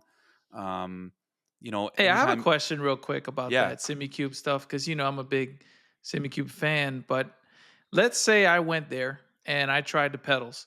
hmm Did they have products available like for you to purchase like on the spot? No, not Simucube, but so there was a couple I think that were selling stuff there, but the main one was there was one retailer there.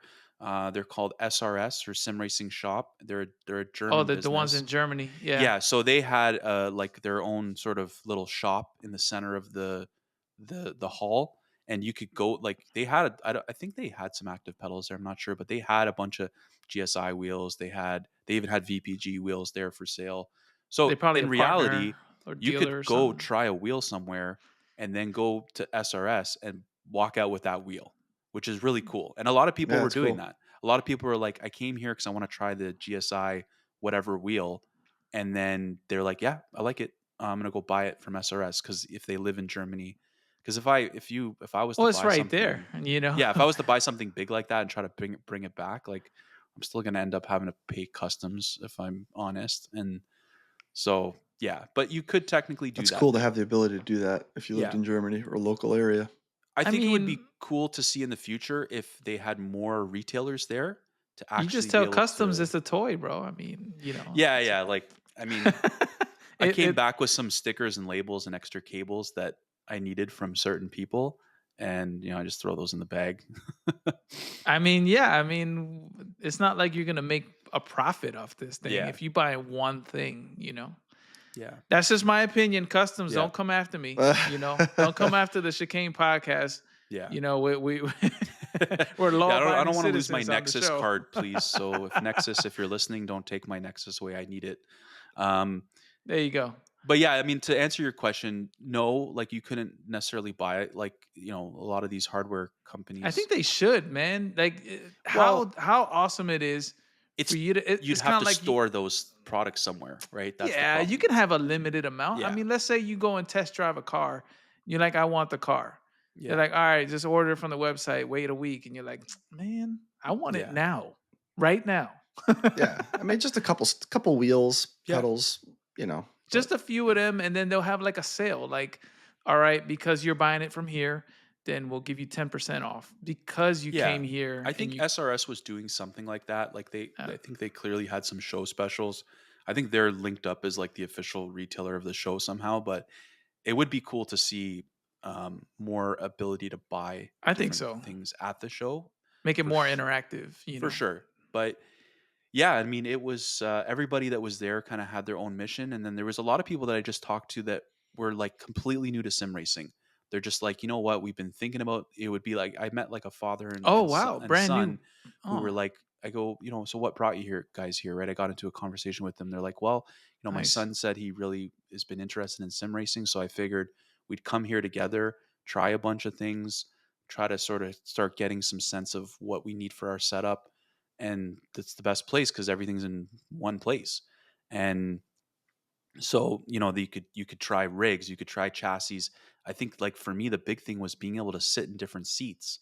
I learned that as much as I love the Seatbelt seats, they're not comfortable for one of them was not Mm, comfortable for me.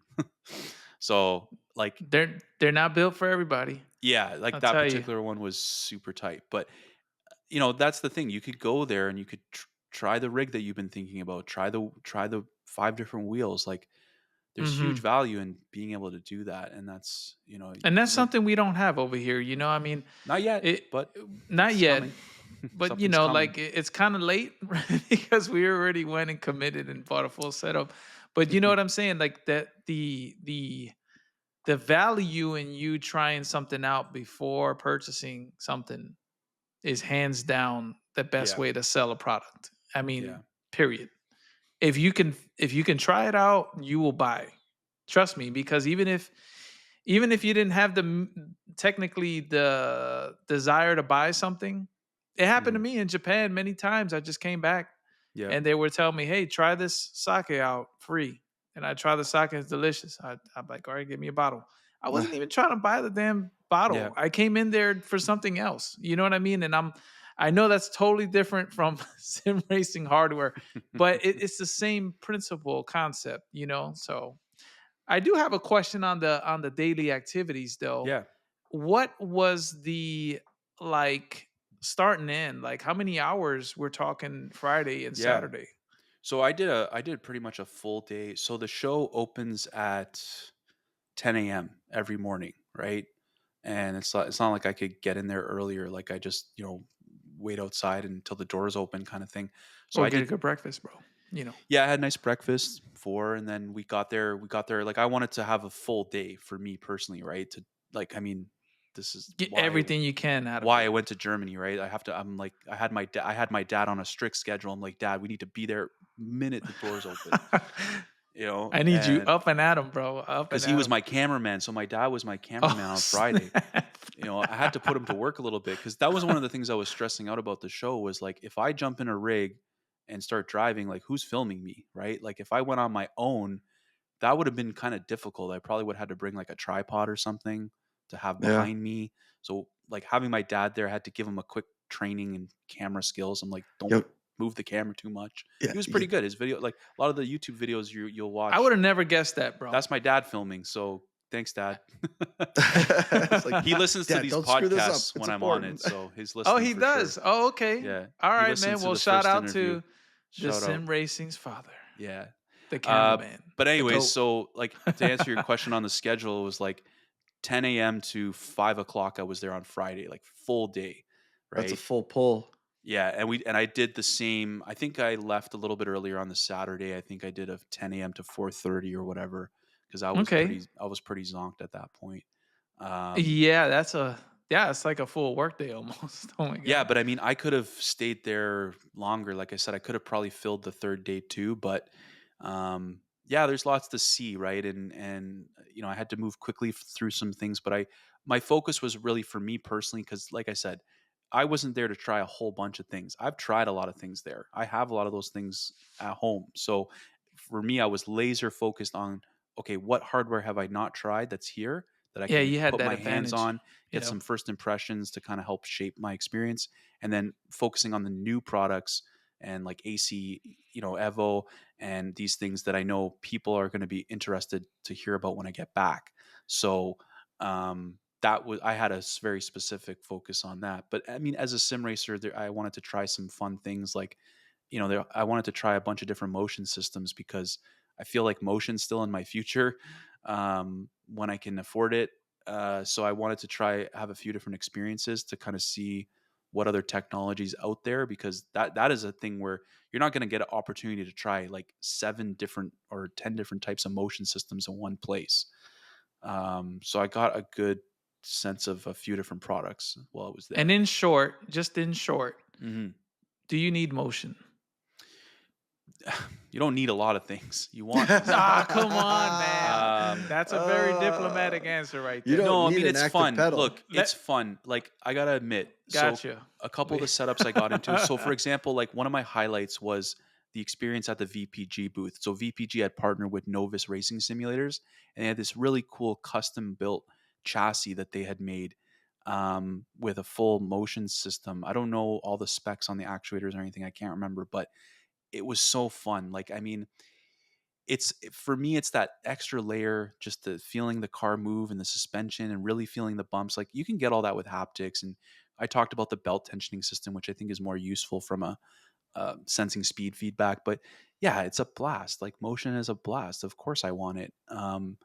It really is fun. I mean, what I noticed is at these shows though, that I think the problem is a lot of the booths will dial up the settings to to almost make it create like a more. ride experience. And Yeah. Yeah, I makes a good get point. that, but it was clear to me which ones were sort of, almost too, like, I think motion, like a lot of things, less is more. Some of the Yep. best systems that I tried there were a little more subtle in terms of just giving you this feeling of suspension moving and the pitching and the rolling, but not super exaggerated. Because I found that I got in a couple motion rigs that were really turned up, and I was crashing all over the place. Like I was terrible because it's Yeah, just because it your almost foot. becomes a distraction from the y- driving. Oh, You okay. want it to be like part of the Right. experience, not like take over the experience, if that makes sense. I've always had this in my head, and now that I know that you've been on, the different types of motion platforms, right? Just Mhm. real quick, how if you're moving left and right and up and down in exaggerated, right, the way Mhm. it was, did that affect your foot position? Because that's a very important thing, like Um, did it affect like you're slipping off the brake or something? Like I don't know. That's no, not exactly. I mean, like, so I tried two different types of sort of motion systems. So one is where like the whole chassis is moving. But then they had a couple of these things, I guess, that I would call seat movers. right. So instead of the whole chassis moving, It's just like a seat. I tried this one setup where it had 3 actuators, one on the back moving the seat like front or back based on like braking and accelerating, and then Hmm. 2 on the side, right? Side And to they're side. all moving combination. But what was weird about that is because only your like body is moving, so it would almost like squish my body and it would crunch up my legs on the pedals because the whole thing isn't moving. So that felt a little Mm. awkward, like because that didn't feel realistic to me. Because like if I was in a real car, my body wouldn't be moving towards my pedals, but my feet aren't moving. If you know what I mean. So I firmly believe you need a chassis that's either, is fully everything is moving with A you. full. Okay. Yeah. And there were so many different variations of it there. I mean, they had these full F1 cockpits. Like it's a full F1 car. Oh, don't Like tell that to or Jeff, bro. I know, right? like I'm like you'll slowly see these building one in, over here. like this company Racing Unleashed was there and they brought 2 setups. And these are probably things that are more commercial, or like these are things that are just Dude, that's like a way $40,000 freaking more. rig. I think more, but it's like but you know what? A lot of people don't realize, which is funny. When I go there, I kind of ruin it for people. You're looking at this setup that's like super expensive because it's a full F1 cockpit, but then they got like not a really nice pedal set in there and a low end wheelbase. I'm like, you're really just paying for all the Right, frills, right. like you're the Creature comforts. like for me, I'd rather have higher end gear than have this like look of, Mm-hmm. but I it's agree part with of you the 1,000%, part of bro. the experience. It's part of the experience. Um, but yeah, I think for me, Okay. motion, the ideal would be for um, Well, please, man, actuators. reach out. Have Yeah. somebody send you a damn D box, man. I don't know why this hasn't happened It's yet. tough. I mean, you don't see a lot of reviews on motion systems because I mean that's a really expensive product just to send out. I think what I might try to do in the future, and I had some conversations with some people there, would be to sort of like go visit where they are and spend an extended time on my Mm. own with a Where you system. can dial it in, right? You can Yeah, dial it in and say, yourself. hey, like I'll travel wherever they are, spend a day there. Like some of these guys have. So what's cool about a lot of these motion companies is that they have their product in commercial sim racing centers. So for example, I was talking to one company and they were like, oh, we have a sim racing center like in Canada, like in this area. If you go there, we'll call them. We can get you set up for an hour, a couple hours, and you can go there and film and do like a review, like a more of a proper review, Mm. a longer That's cool. experience. That probably is the easiest way for me to review something like a motion I think it system. has more value that way Yeah, because you would do the review regardless if you got it sent to yeah, your house or something. That yeah, way you can knock it out like in a single day, like get the footage you need yep, and get the data. That'd be a lot And of work putting that onto your rig in your house and yeah, to only yeah. take They it like, off. and like if yeah, they're not gonna want it sent. It's a lot of money shipping back and forth. I mean, it's just why you don't see a lot of And reviews good out there luck on picking up motion your rig, systems. by the way, yeah. because Yeah, yeah, use a car jack or something. you might need to use something like Yeah, that, I dude. mean, A like crane or something. if I was deciding on a motion system as a consumer, it would be just as hard right now as deciding on a steering wheel. There is a lot of different products out there. Obviously, there's the well-known ones like like D-Box and stuff like that. But yeah, Oh yeah, that there's a different world definitely with that. So All right, Michael, you talking all the gear that you've seen, the motion, the wheels, the hmm pedals. You got to pick one.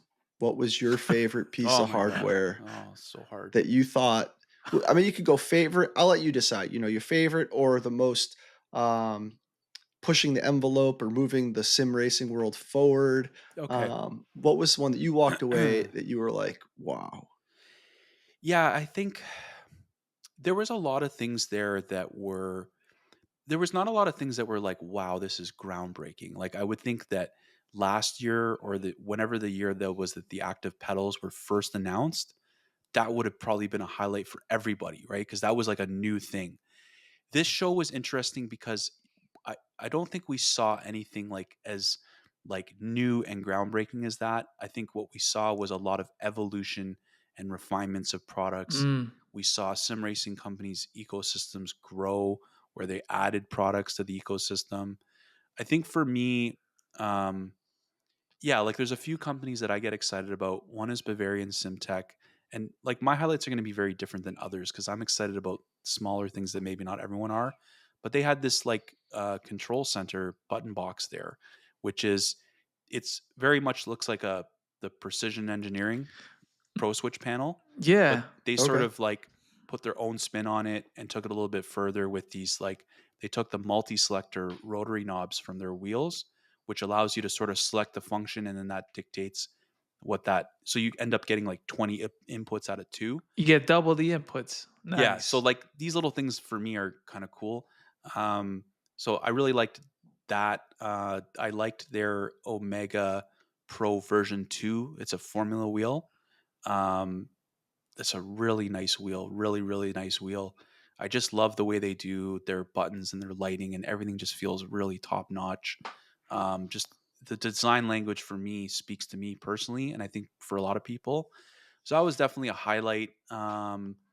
Trying the VPG Mustang GT3 wheel. So this is a almost one-to-one replica of the real wheel that's in the new Mustang GT3 racing cars, and it's a full carbon fiber wheel.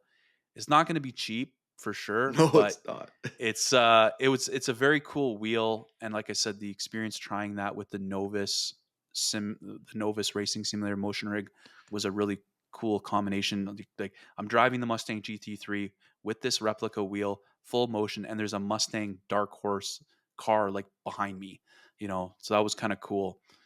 But yeah, I think that, and I don't know, AC Evo was a really big experience for me. I think the other thing that stood out was Fanatec. So Fanatec was there. I think Fanatec had the biggest booth there, and obviously we all know they've had a very eventful last few months and Oh yeah, years. we definitely Yeah, you covered might that you on might the. have noticed that in the news. Um, but I have to say, they were there in a big with a big presence, and they Okay, brought new products. I mean, everything was good. very Corsair. All of a sudden, all the computers running their sims were Corsair computers. The Corsair sim rig that came out a while ago now had Fanatec labels on it. So yeah, they're very much a part of the Corsair family now. But I think it's great. Like I don't think anybody wants to see Fanatec No, disappear. no, nobody wants to And see them go down. No. I think it was exciting. They had a couple new products. They finally came out with the Bentley wheel, It which I looks feel kind of like sharp. they just had to get it out. I mean, I saw it for like a brief moment. I didn't get to drive with it. The screen works like, I mean, I don't know how well the rotation works in comparison to the Moza Vision uh, GS because I didn't really get to spend a lot of time with it.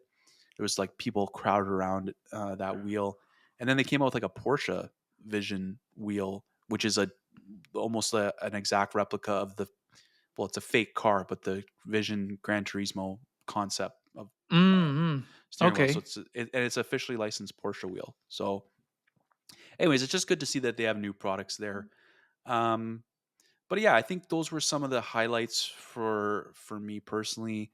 Um, there wasn't a lot of, say, groundbreaking new stuff there, but I think what we saw was a lot of refinements and companies sort of adding to their portfolio with different products and things like that. Cool. All S- right. So just to add a bonus question to that, while we're on topic here, Hmm. um, see on the Chicane podcast, Jeff and Eric, they run predominantly Sim Magic gear, Yeah, and there was a bunch of Sim Magic there was. stuff going on over there. What are your thoughts? I saw video, well, it wasn't video. Well, actually, it was like a short clip Hmm. because the thing was like locked in a case, and Yeah, it looks like an active pedal but yeah. smaller. What are your thoughts on that? Yeah, I mean, yeah. So I think I was walking. I remember I was walking by the Simagic. Simagic had sort of like a small little area, like you could almost miss it if you walked by.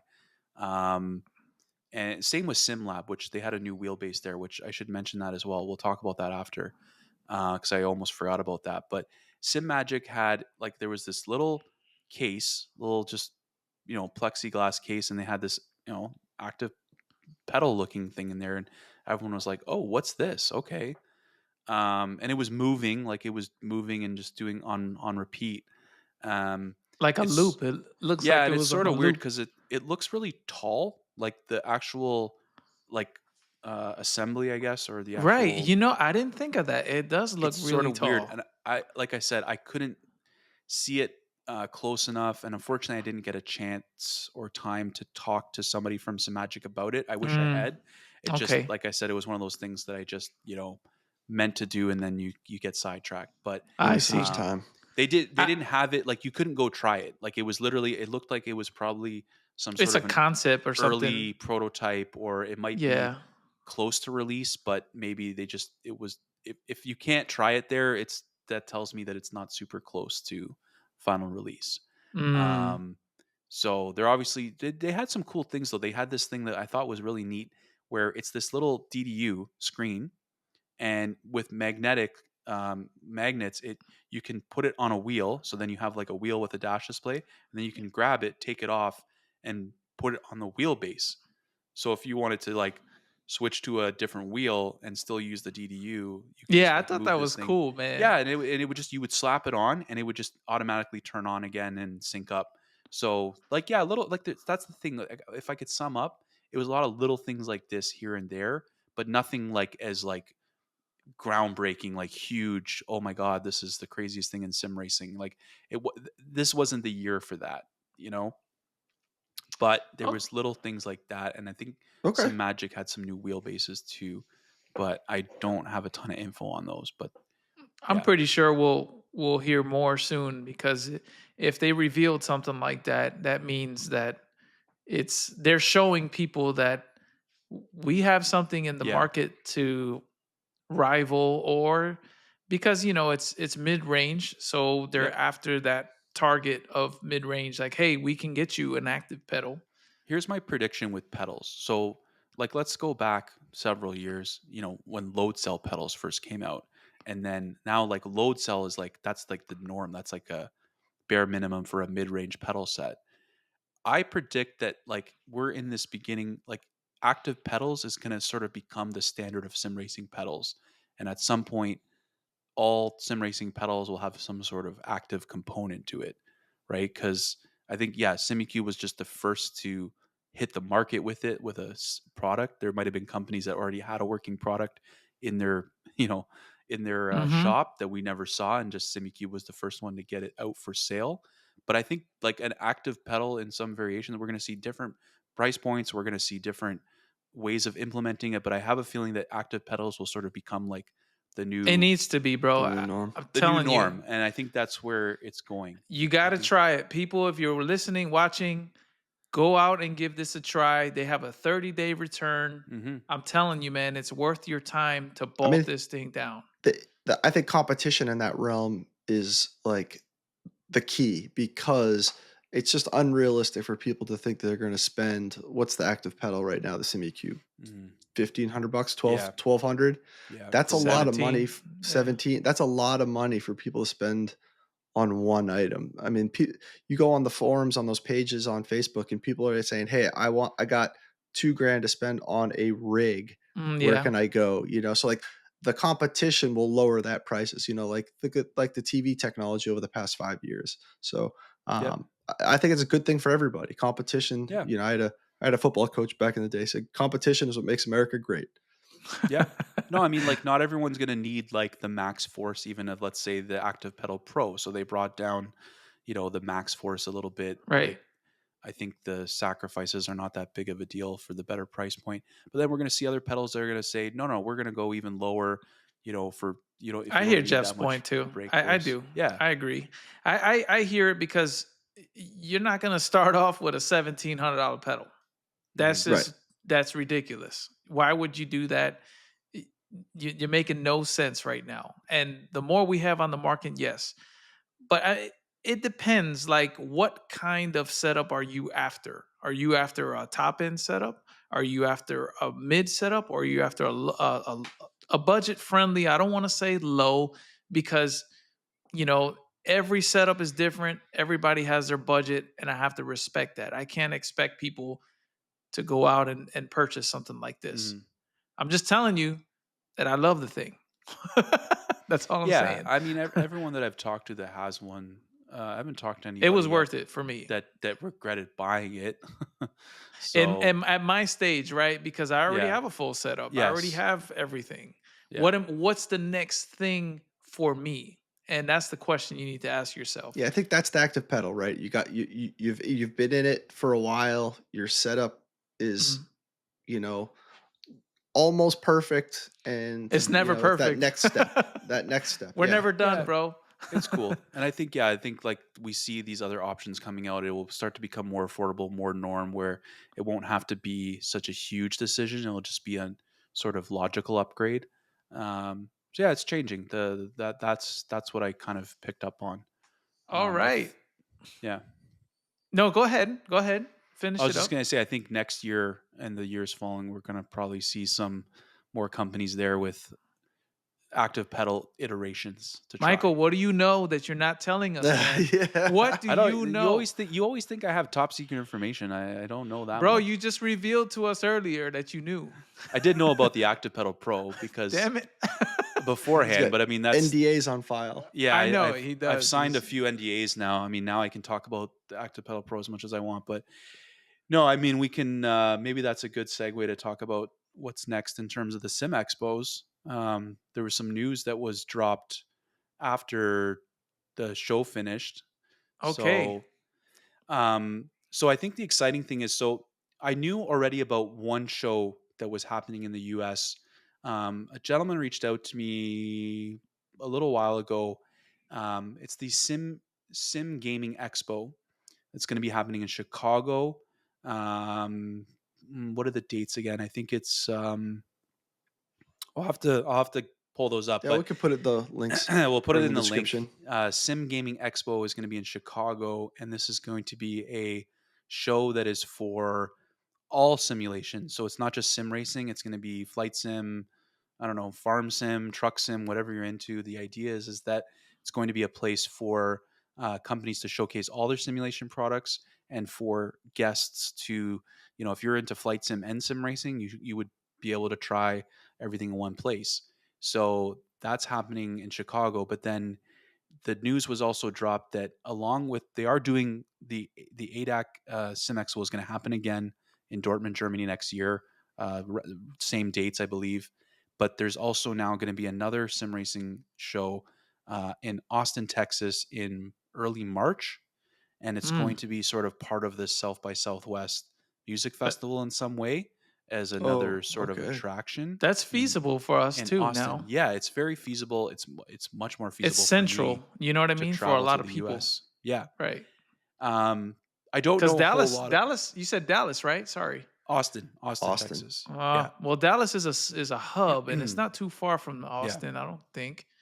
But yeah, that's opportunity for us in America. Yeah. It's going to be interesting though, because I don't know, as I was talking to different people about it afterwards, you know, that's a tough trip for the European manufacturers and people to make. So I don't know.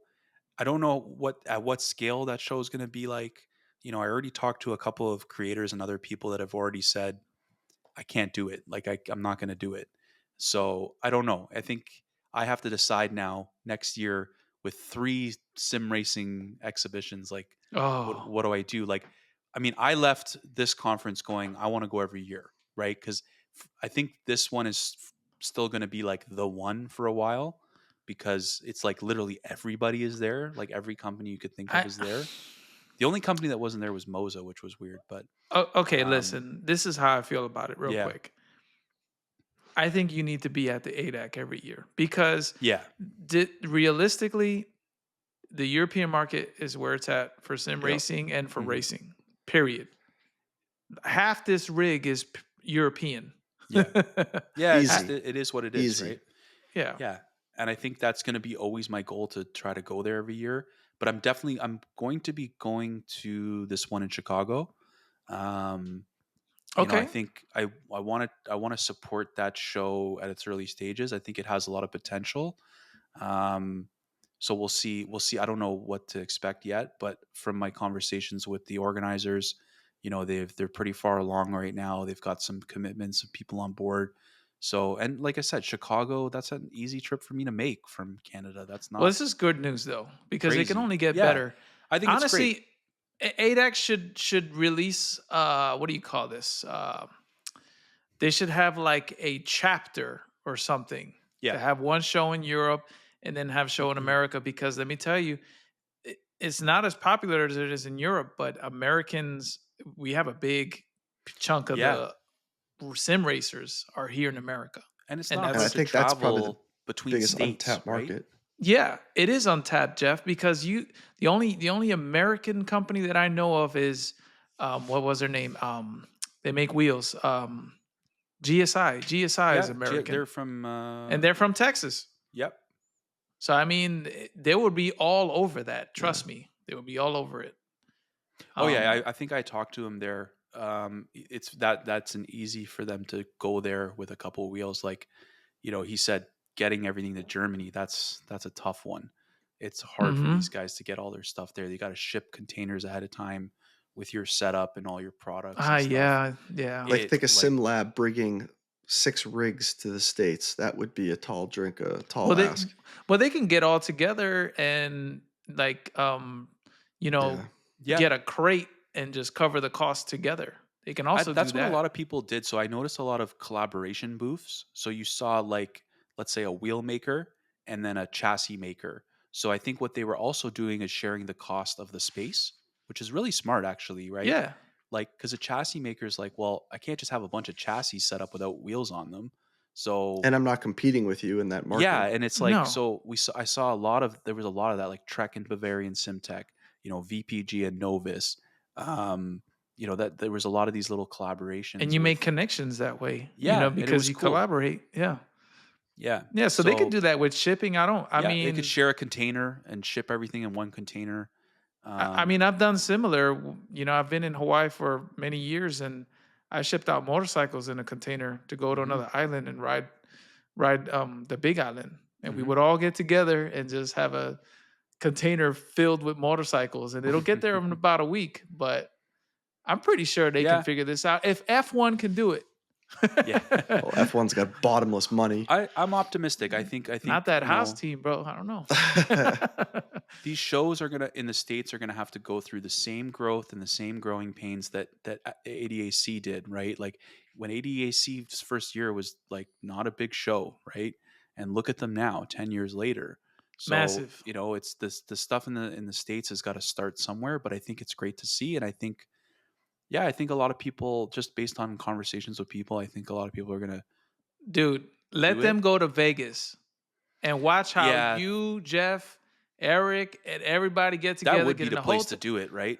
That would be Dude, the place to Vegas. do it. Yeah. Vegas, right around the Vegas GP. Make sure you get that done. Yeah, I was kind of I my hoping when they announced Austin, I was like, "Oh, how cool would it be if it's around the race?" Oh So, yeah, I remember we chatted about that. About because when I first heard about Coda. this US Expo, I thought it was replacing the Germany one. Like I kind of read the news wrong, and I was corrected by, actually, Daniel Newman, I think, corrected me. He clarified it for me. Shout Is outs to Daniel, it's an addition DNR. to it. So I think it would have been cool if it was around the same time as the race, because I for sure would have tried to have done both. And my wife said, "I'll come if there's a race to go to. I'll come with you," because she loves F1. Dude, that's awesome, man. That's But great. yeah, so I don't know. I think in March, we'll make my wife and I might make a trip out of it and go hang out. And I've been to Austin before. I've been to San Antonio and stuff. So I actually been looking forward to getting back there. I had a great time there. So Hmm. yeah, man, it's all good. It's all positive. I think, everything, the show was just incredible. I mean, if you had the means to get to Germany and go, yeah, I would say do the same thing I did and make a full trip out of it. I don't think it would make sense just to go to Germany just for the show if you're coming from like the States or Canada. But as someone coming from across the pond, the big pond, it was definitely worth it. Bro, It let's was, not compare. yeah, We're in Hawaii. That's I like a know. 20-hour. Yeah. Well, I talked to there was somebody there from Australia. We're like Actually, one two of ponds away, bro. Not one. yeah. George, George from Simcore was there. He traveled 28 hours from Australia to fly there. But as he's an exhibitor, so for him, there's a lot of value in having his products there and stuff. But yeah. Dang, that's dedication right there. All right, Michael, I have one final question for you. Hmm. Is there anything you missed at this expo? I'm pretty sure you did, but give us if you can give us a brief explanation. We're kind of close on the time. I want to talk Uh, about one thing, and yes, that's the please. Yes, go ahead. SimLab wheelbases. Okay. Um, Oh, I'm a big SimLab fan, by the I'm way. a yeah. I'm a SimLab dude. You I go got ahead. Let us So SimLab know. rig. this Let's hear was it. this was a late announcement. I think it was announced like just a couple of weeks before the show that SimLab is entering the direct drive wheelbase space. And everyone was like, "What? What's going on?" I mean, I knew a little bit about it beforehand because I do have a little bit access to certain information, but all I knew was that they were going to be there with three wheelbases, three models of their new wheelbase. Not a final product, but very close to a final product, and concealed. So they had no, like, you couldn't actually see what they looked like. It just looked like a black box. But I think what everyone was interested to know was they boldly claimed that they are going to have the best direct drive wheelbase on the market out the gate. Really? That was their claim, and that was, That's a bold statement. yeah. And my contact at SimLab, well, Grid, they kind Hmm. of are together now, but he told me, like, I think we have something really different here, and I want you to go to the show. When you go to the show, make sure you try it. And so I did. I had an extended time with the wheelbase, and yeah, I mean, like let's say for a company with their first wheelbase, and I mean, SimLab is no new kid on the block. They know what they're doing when it comes to sim racing, but still, it's a first wheelbase. They claim they have something different in terms of the motor technology. They're using some different components that other people aren't, apparently. Um, Hmm. my first experience with it felt really good, amazing for a new product. It's running a unfiltered with iRacing with no software, and which is kind of insane, but all the details and everything felt really clean and really good. So, and they're still fine tuning it. So, yeah, we got another, like, this is the thing, the industry, the competition is growing. We have another Which is high end great. wheelbase maker. So they're going to have It's a healthy. 15 Newton Super meter, healthy. 25 Newton meter, and a 35 Newton meter wheelbase. I tested the 25 Jeez. Newton meter and the 35. Um, so yeah, it's just going to get harder and harder to decide. Well, if you're looking to upgrade your wheelbase or buy a high end wheelbase, you're going to have Ace Attack, you're going to have Simucube, you're going to have SimLab now, Moza. Like, geez, it's crazy. I don't know, man. The Simucube motor's been around for what is it? Almost 8 years now. Yeah, It's tried and true. So I mean, it's going to be really hard for me personally to step away from it. Especially when yeah, they offer warranty. A lot of companies don't do that. They don't offer warranty. I like 5-year warranty on this motor and a 3-year warranty on the pedal. Yeah, and no extra cost is awesome. yeah. So I mean, I'm still interested I'm to very interested to see what the SimLab is going to final, do. Yeah, yeah, final I mean, like product. I said, just my first experience, it felt incredible. I mean, it felt just as great as using a Simucube or Ace Attack high-end wheelbase, but there was something just different about it I can't quite put my finger on yet. But yeah, I think it's exciting. I think that's one that I'll be hopefully reviewing in the future when it's finally released next year. So I'll need to spend some more time with it. But yeah, like I said, nothing. We've got new things coming out all over the place right now. That's what's up, man. Next year is going to Hey, be very exciting for sim racing, I think. Well, awesome, 2025. man. Yeah, Can't wait to man. hear. At the very start of 2025, we got AC Evo just dropping 2 weeks into the new year. So Can't wait. that is, I know, that is a hell of a way to start the new year. With that said, I mean, that wraps up the discussion portion. Um, I don't have any further questions. Jeff, do you have anything else for Michael? No, no, not anything from Michael. I think the sim world is we're in good hands. Market's getting And, some competition with some really yeah. cool products coming out. And we keep saying this. We keep We saying that do. You're right. there's no better time to get into the hobby, but we actually mean this, man. We didn't Yeah. have any of this stuff going on 3 No, years ago. No way. It, we have it great was stuff right not. now. I mean, Yeah. Need like I said, it somebody was to just make a better overwhelming. NVIDIA surround software. Oh, That other than that, we're good. Call me for some tech this support is what I after, have to. Jeff. Call me for some Okay, Bro, tech we'll do. support. good luck with Um, that, bro. yeah, and like I'll leave with, if anyone check out the first couple of videos that I've posted. Yes, If for anyone sure. has any questions for me directly about the show or something I talked about, I don't know, hit me up through my socials or whatever. Comment on any of those videos, or email the guys here, and maybe they can. Yes, you can also email the show at the Yeah, Chicane Podcast at gmail.com and let us know if the question is specifically to the Michael, the Sim Racing Den, and we'll get that information over to him pronto. And all the links of all his videos mentioned here will be in the description. Just want to thank Michael again. yeah.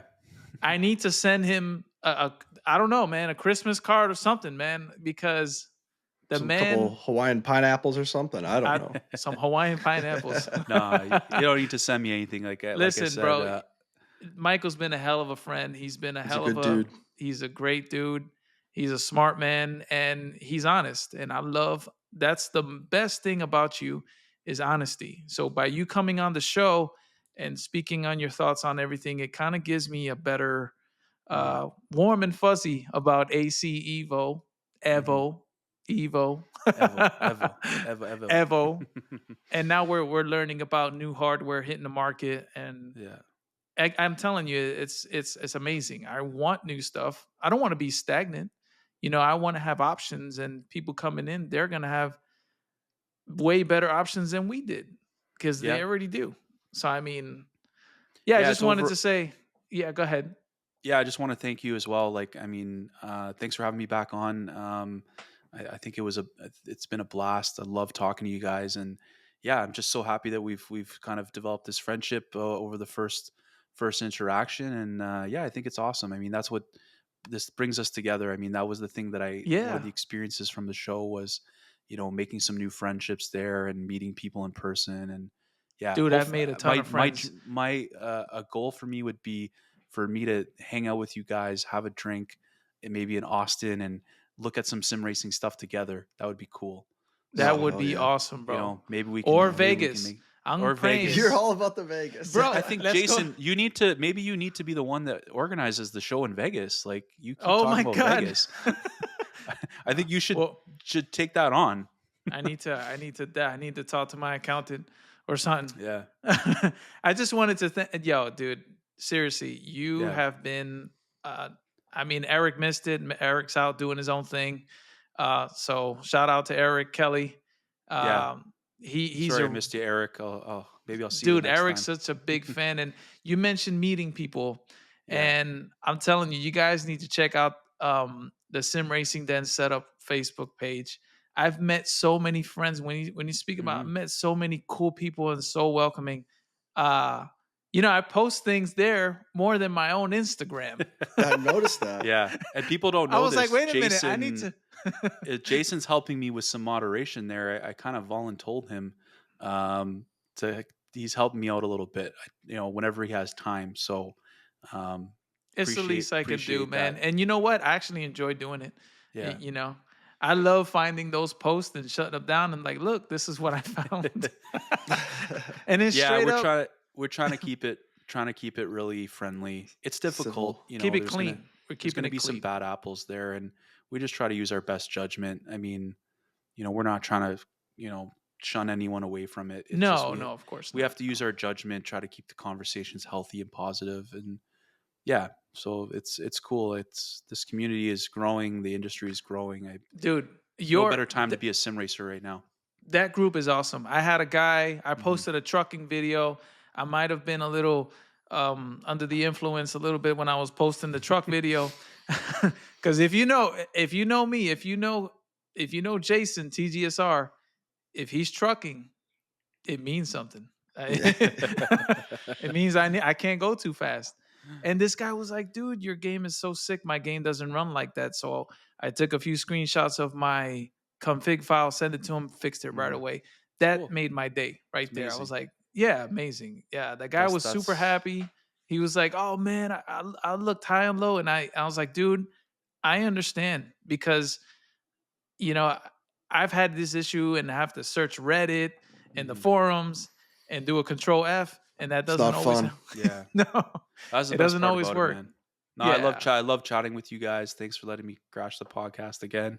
And Bro, Good you can friend do of the some more show. crashing, bro. We Yeah. we might have some prizes being cooked up in the okay. near future. All right. But again, thanks for being here with us.